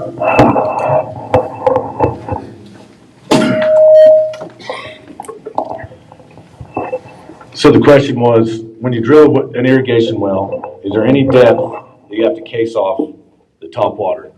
And while that was one of the regulations back in the late 90s, I believe, I think it changed in the early 2000s. They did a separate aquifer system, and it may have been with the McLaughlin study. I'm not sure when it came about. That was before my time of participating in this. But at some point, they determined that the aquifers all meet each other in various places throughout the basin. So it's a one aquifer system, as it's stated right now. So when the state looks at it, when staff looks at it, they don't look at it as the Ogallala, the Cheyenne, the Dakota, the Dockham. They look at it as a one aquifer system. So the short answer is no. The long answer is that system was in place, and the studies indicated that it served no purpose to case off different layers of water-bearing formations. Well, in our country, if you have 5 gallons, you've got a decent well. So, what's an average gallon per minute on a high capacity well? What would you call an average? Well, that's a tough one, because there are people here that are putting 50 gallons a minute into their system, and that's called a high capacity well. There are probably some good Dockham wells in the basin that are putting out, what would you say, 1,200 gallons a minute, maybe. I mean, there's some of that. There's more of the 50s than there are the 1,200s, because they're old wells. And every well's got a lifespan. I mean, they don't last forever. And and we have a lot more old wells than we have new ones. If you go through and look, and it's all available online, it just takes a little bit of your own time looking for it. You can go in and look and see what wells have been drilled and when they've been drilled. You can look through the whole basin and see the age of the wells, and you'll see that we got a lot more wells from 1950 through 1970 than we do from 1970 to now. And that's pure speculation on my part. I don't know that for sure, because I haven't wanted to spend my time going through and checking to see when wells are drilled.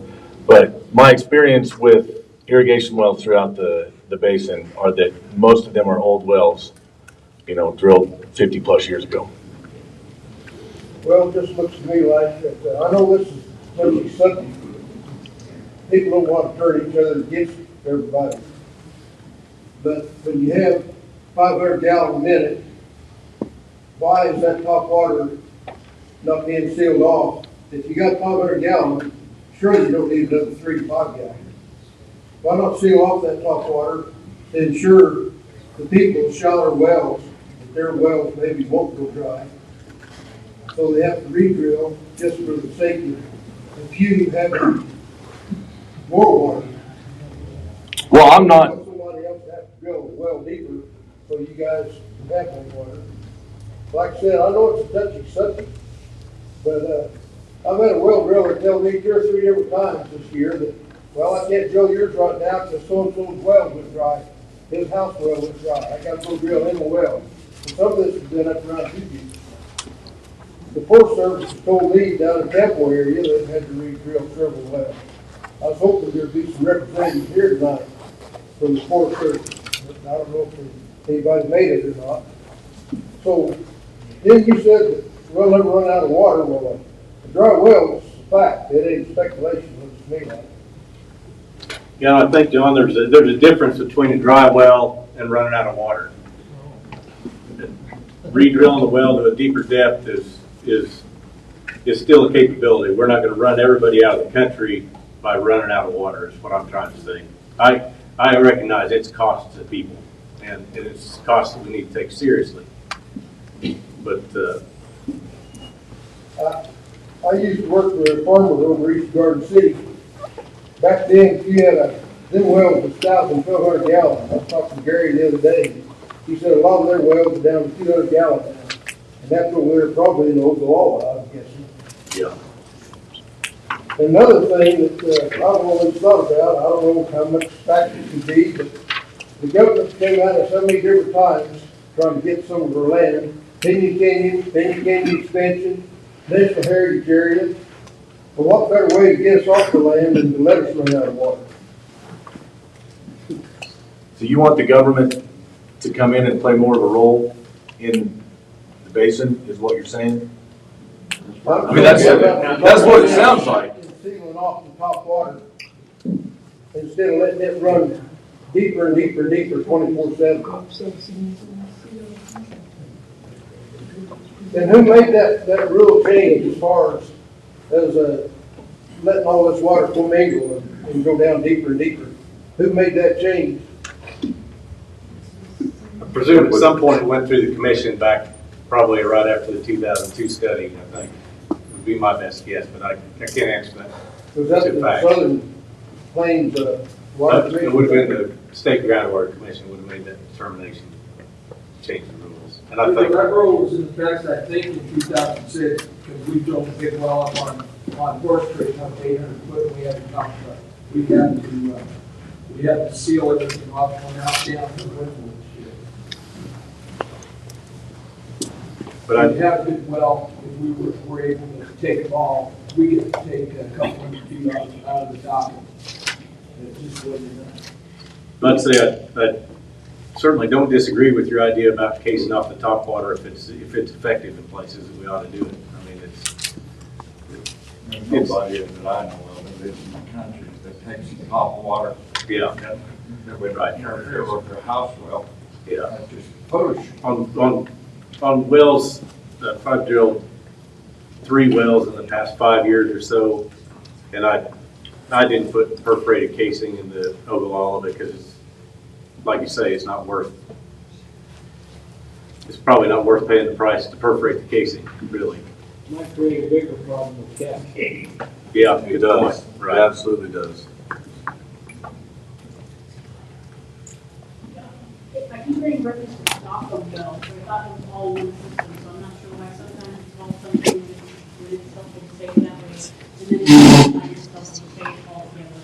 I'm not exactly following that very well, but, isn't it true that the economic impact is what's driving the fact that you're saying we'll always have water, and when the economic, I think we had a better way of wording it. I think a couple of times about how the ability for people who are looking to live with the water is going to deplete before the domestic water comes out. We'll never run out of water. We may run out of the amount of water needed to continue to produce economically. You said it's so much.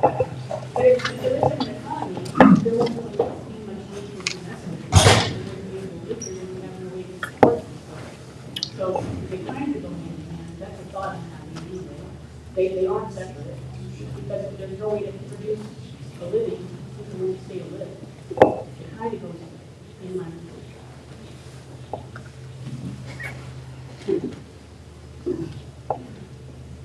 All right, and I think, I think it's important that as we make these decisions and that we use the facts that are in our hands and I think I would love to have a 2023 study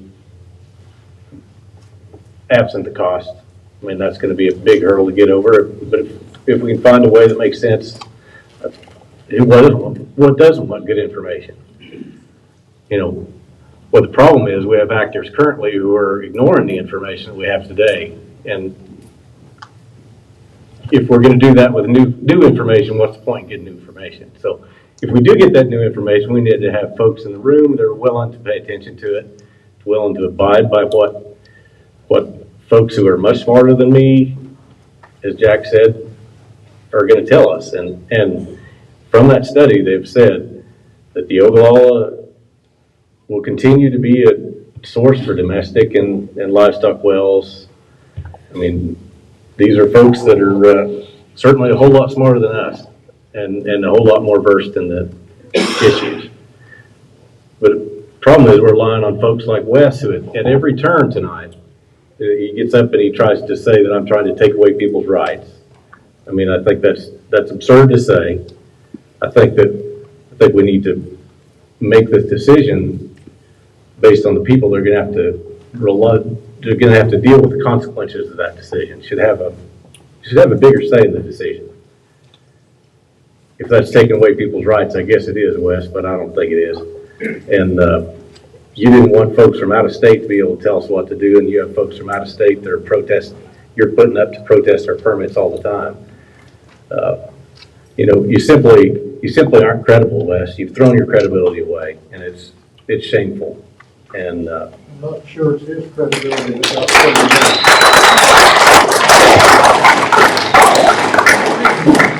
I do live in the district, and I have a question that if the petition was submitted and it didn't follow the rules, why was it even considered for a rule change? Because if I apply for a permit and I don't dot all the i's and cross all the t's, it's immediately thrown out.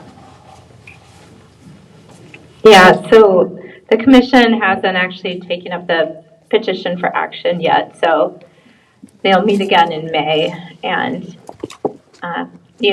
they may decide not to move forward because it doesn't have all of the requirements that the rules require it to have, but I'm not sure what the commission might do. If I can, one more. I just, on our position, where we're at down there, and I know a lot of other people's position, if we take away the water or shut the water down, not do this, how many jobs and how much economic loss is there actually in this community that's already struggling and challenged? I know when we did any of the work we did down there on the Witcher, the Resco on the Oklahoma side, we used local people. We bought sprinklers local, we bought pumps local, the ditching company that we did, everybody was local. I sold you Hayden Outdoors. The guy that hired me when there's only 5 brokers and there's 220 now, Leo Hayden, he passed away. I was at his funeral last Thursday. On the way back, I went and stopped at a place, had breakfast or lunch, and there was a mom and pop restaurant. And I guarantee you, every time I go down the road, I try to go in and do that for those people. Because when I was selling real estate, a lot on the road before coming in out here, all those mom and pop shops I used to stop from here to Missouri and Nebraska, 85% of them are closed now because, COVID took care of them. So, anyway, like I said, just need to think about the economic impact. And it needs to be addressed. If there is a water issue, we need to be responsible with the water, figure out what's right, but not just keep protesting every time, somebody puts in a well permit or something like that. Be within the guidelines of the law, do what the law allows at that point in time. And, some people are going to be more successful than other people, how they do things. A lot of these people are successful. They come from nothing, but they've made something. They want to leave something for their children to go on and carry on with. There's nothing wrong with that. I mean, every time I had to go down the road with a guy here a while back, and there's a guy drilling an oil well out there in the field. I said, well, looks like that guy's getting well drilled. And he says, I hope he hits a big one. I hope it's really good for him and his family. He says, it's not going to affect me one bit, but it's going to affect him. And that's why people's attitude, they need to get more in the area, as far as I'm concerned.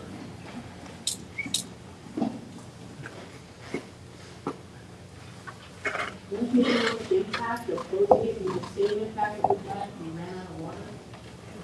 So the question is, won't the economic impact of closing it be the same as if we ran out of water?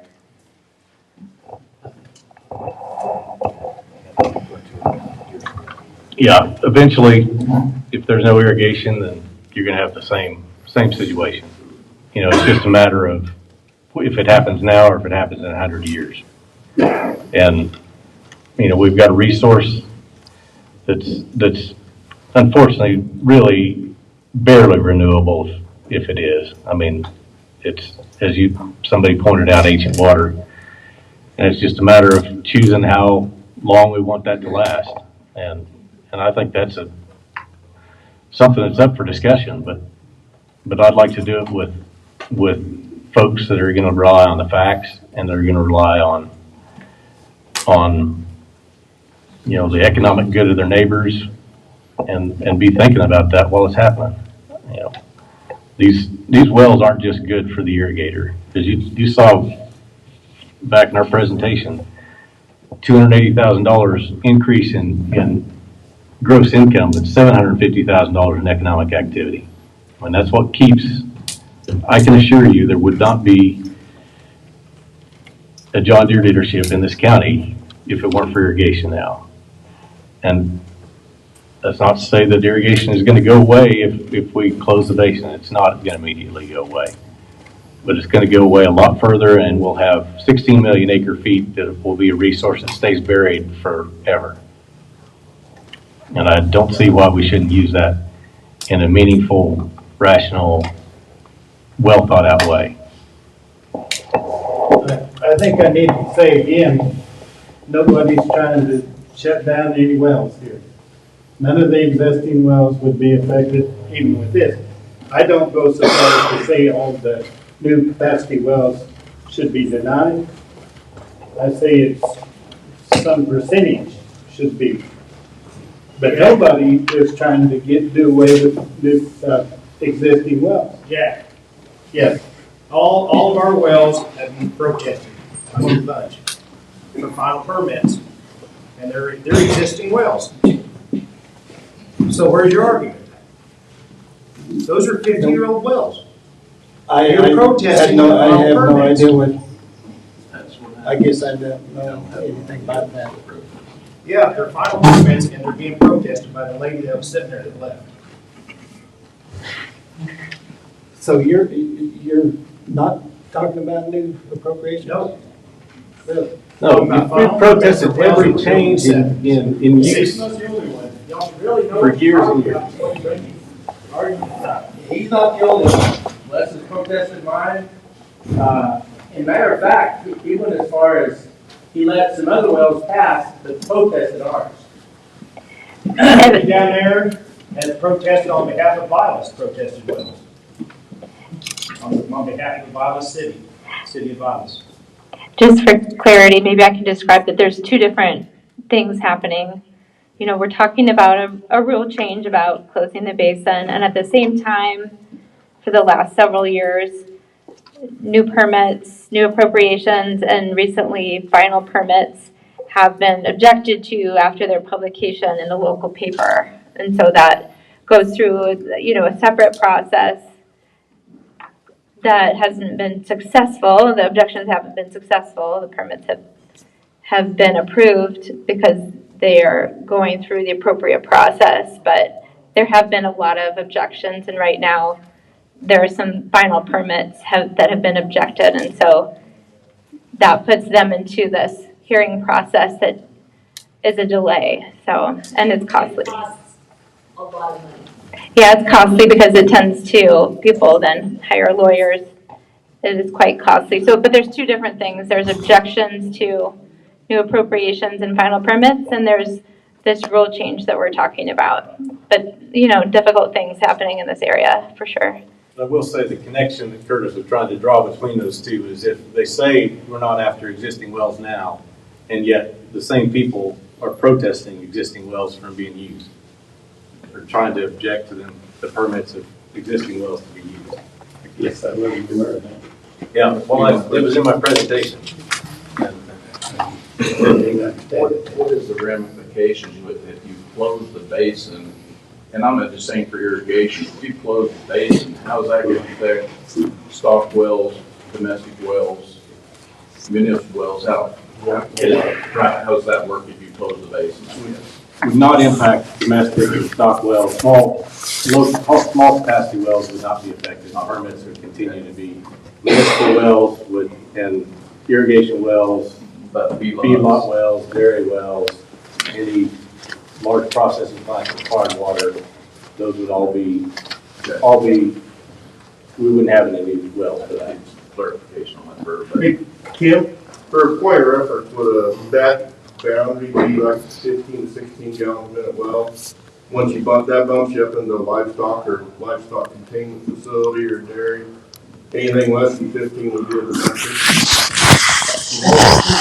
It's actually 50 gallons per minute for what we call small capacity wells. But also, you can't have a municipal small capacity well or an industrial small capacity well or an irrigation small capacity well. So, but 50 gallons per minute is the max for a small capacity well.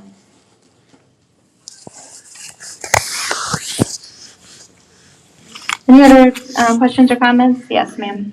I just wanted to know when the law changed that anybody could protest your well. Used to be, it was, if you had a well, you could not drill within a half a mile of an existing irrigation well. These are irrigation wells, or like what we're talking about. Okay, so now, these people are protesting wells that are, they live 50 miles away.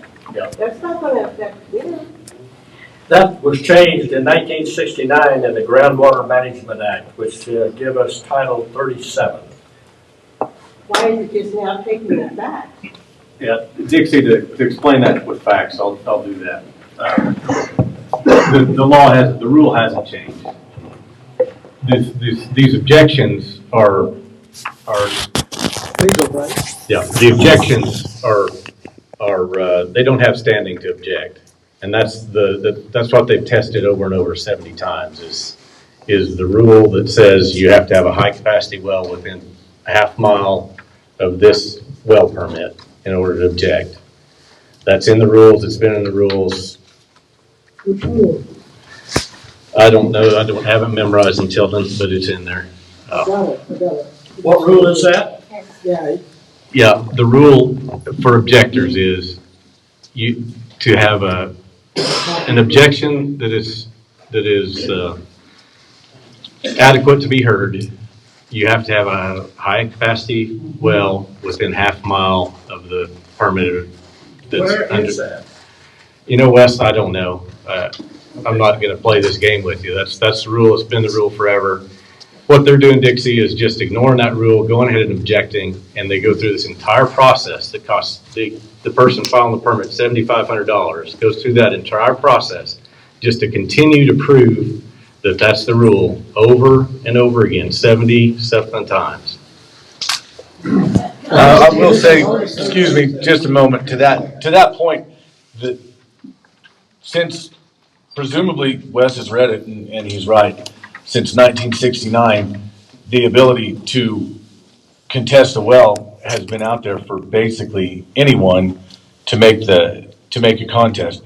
The difference is, up until just a few years ago, we were basically ruled. I mean, we ruled ourselves as responsible and ethical people, and it's just at that point that frivolous, unethical objections started coming in, with the sole purpose of costing other residents or other the applicants more money, and it's been ruled that way.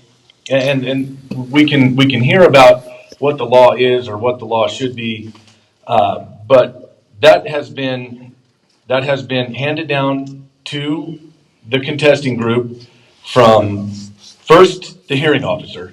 He's the first one, the hearing officer for the Colorado Groundwater Commission.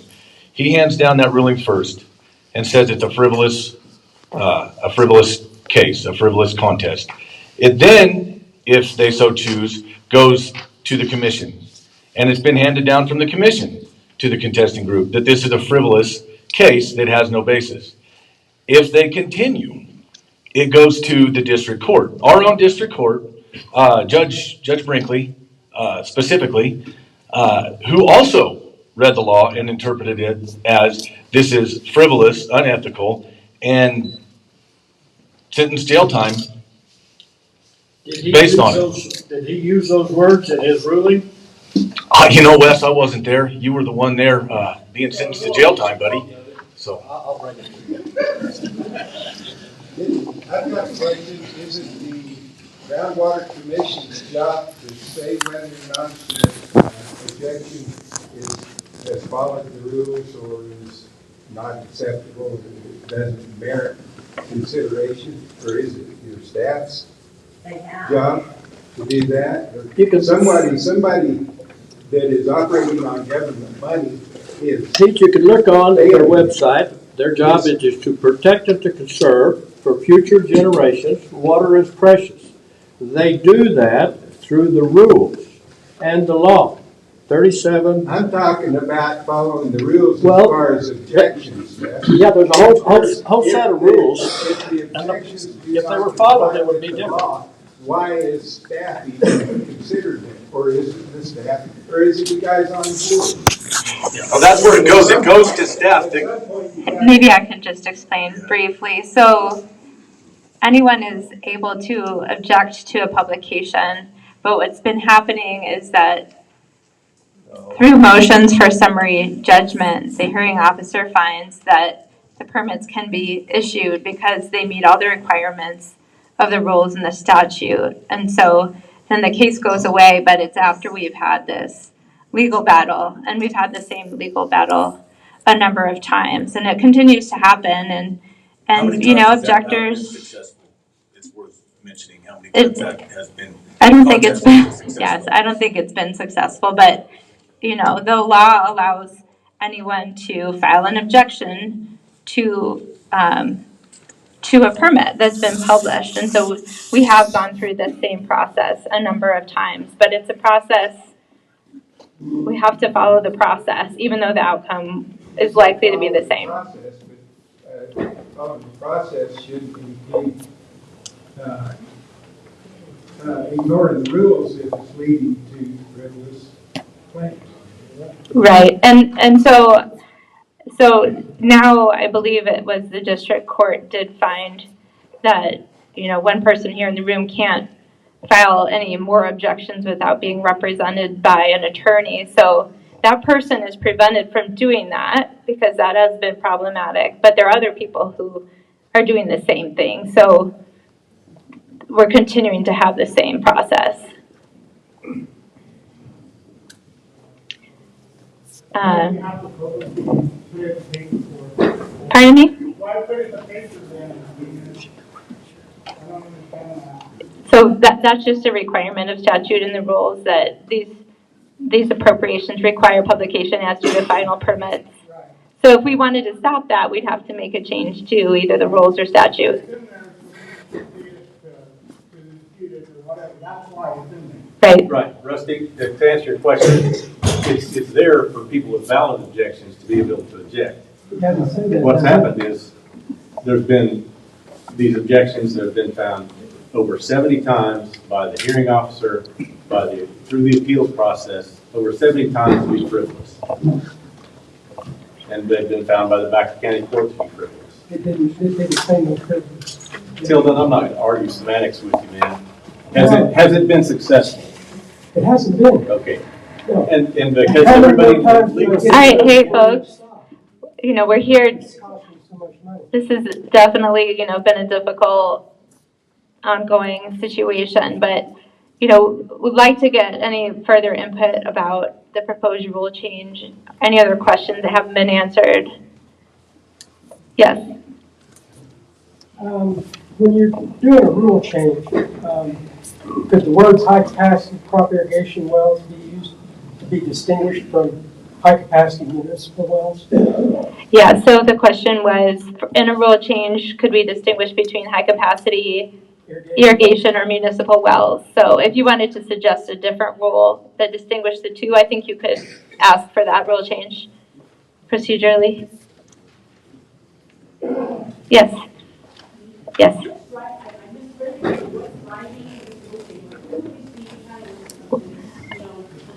Well, okay. No. So what's driving the rule change? We did receive a petition from a group in the area wanting to close the basin. So we received a request for a rule change. The commission has not yet decided if they want to act on the request.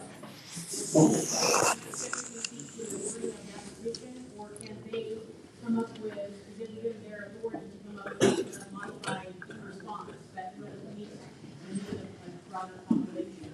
Or is it specific to that petition that they have to respond? So I think the commission would be acting on the specific request, which was a complete closure. But during that hearing process, I do think that the commission could consider alternatives to a complete closure. I think the commission would be happy to. They were moving on something that would be a modified outcome in that same hearing, or does it have to then go to a new beginning and start over? I think that they could eventually end up with a rule that is different from a complete closure, but that would just require the input of people with a different perspective during that hearing process to suggest, different alternatives. Part of that process, because they're here to hear us with some ideas that we might have about what we would disagree with about that proposal. Is that somewhat what this meeting is for? I think that's somewhat what this meeting is for, but if the rulemaking were to begin and nobody suggested something different during the rulemaking itself, then I don't know that there would be a way for an alternative to. They would cook it up themselves. They'd have to hear it from Right. Yeah, and that's one of the things we started the meeting with, is that the commission would like to understand what the community wants. Because you have one commissioner from the area and they are from the rest of the state, so they would like to know what it is that you all want for this resource that is local, so. I have one question. Yes. If you do consider this group's position and you decide not to go forward with it, are we going to continue to deal with this BS that we're dealing with? So it would be the commission deciding to go ahead with it or not. I'm not on the commission, I'm just, the staff. I don't know if we will continue to see objections. If you decide not to close the basin and you don't consider the petition, what are our options for stopping this? What are the options for stopping? I don't have a good answer for what the options are for stopping because it's different people continue to object unless there's a change in that process of the publication of permits and the way that objections are allowed. I'm just looking at my team to see if, there would have to be some kind of change. Have you ever petition put in for a rule change that says if somebody's going to object, that they have to follow certain other rules, like pay money? Yeah, that might be possible. I think right now they pay $10. I'm not sure if it's in rule or in statute that we're following. I'm just looking at my team. It's in both. So I think, that's a possibility to change the rules so that there's a different standard for objecting. I think there ought to be a penalty for those that object to the rules. I feel about that, but they've got some skin in their game as well. I think that would change a lot of that. There ought to be a mechanism with some kind of petition for going forward in the statute or something within the deal there that there is, if it is discarded, that it is just a grievance that they're it's costing us $7,500, it's costing them $10. It's not fair.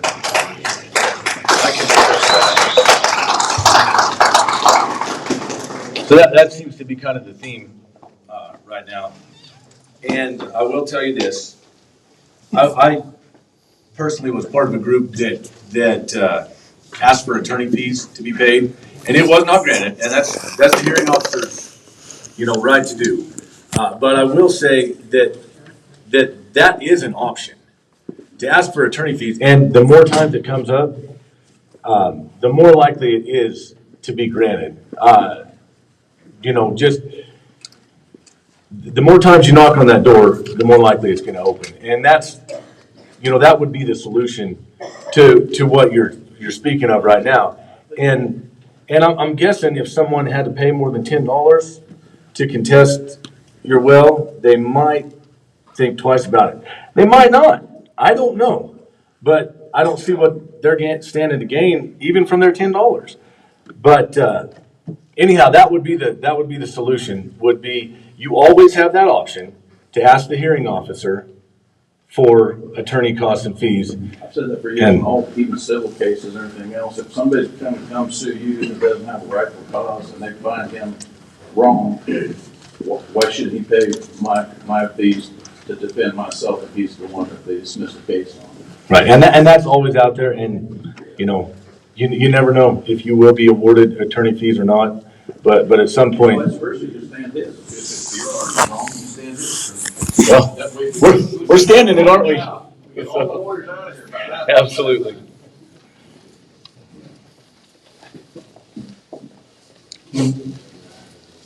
All right. Anything else? I did leave cards back. If wants to consider the Chinese down in the southeast Baxter County, or anybody that wants to sell their getting ground up at a nice meeting. Gary, are you personally Chinese? I said, are you personally Chinese? All right. Thank you all for coming. Really appreciate it.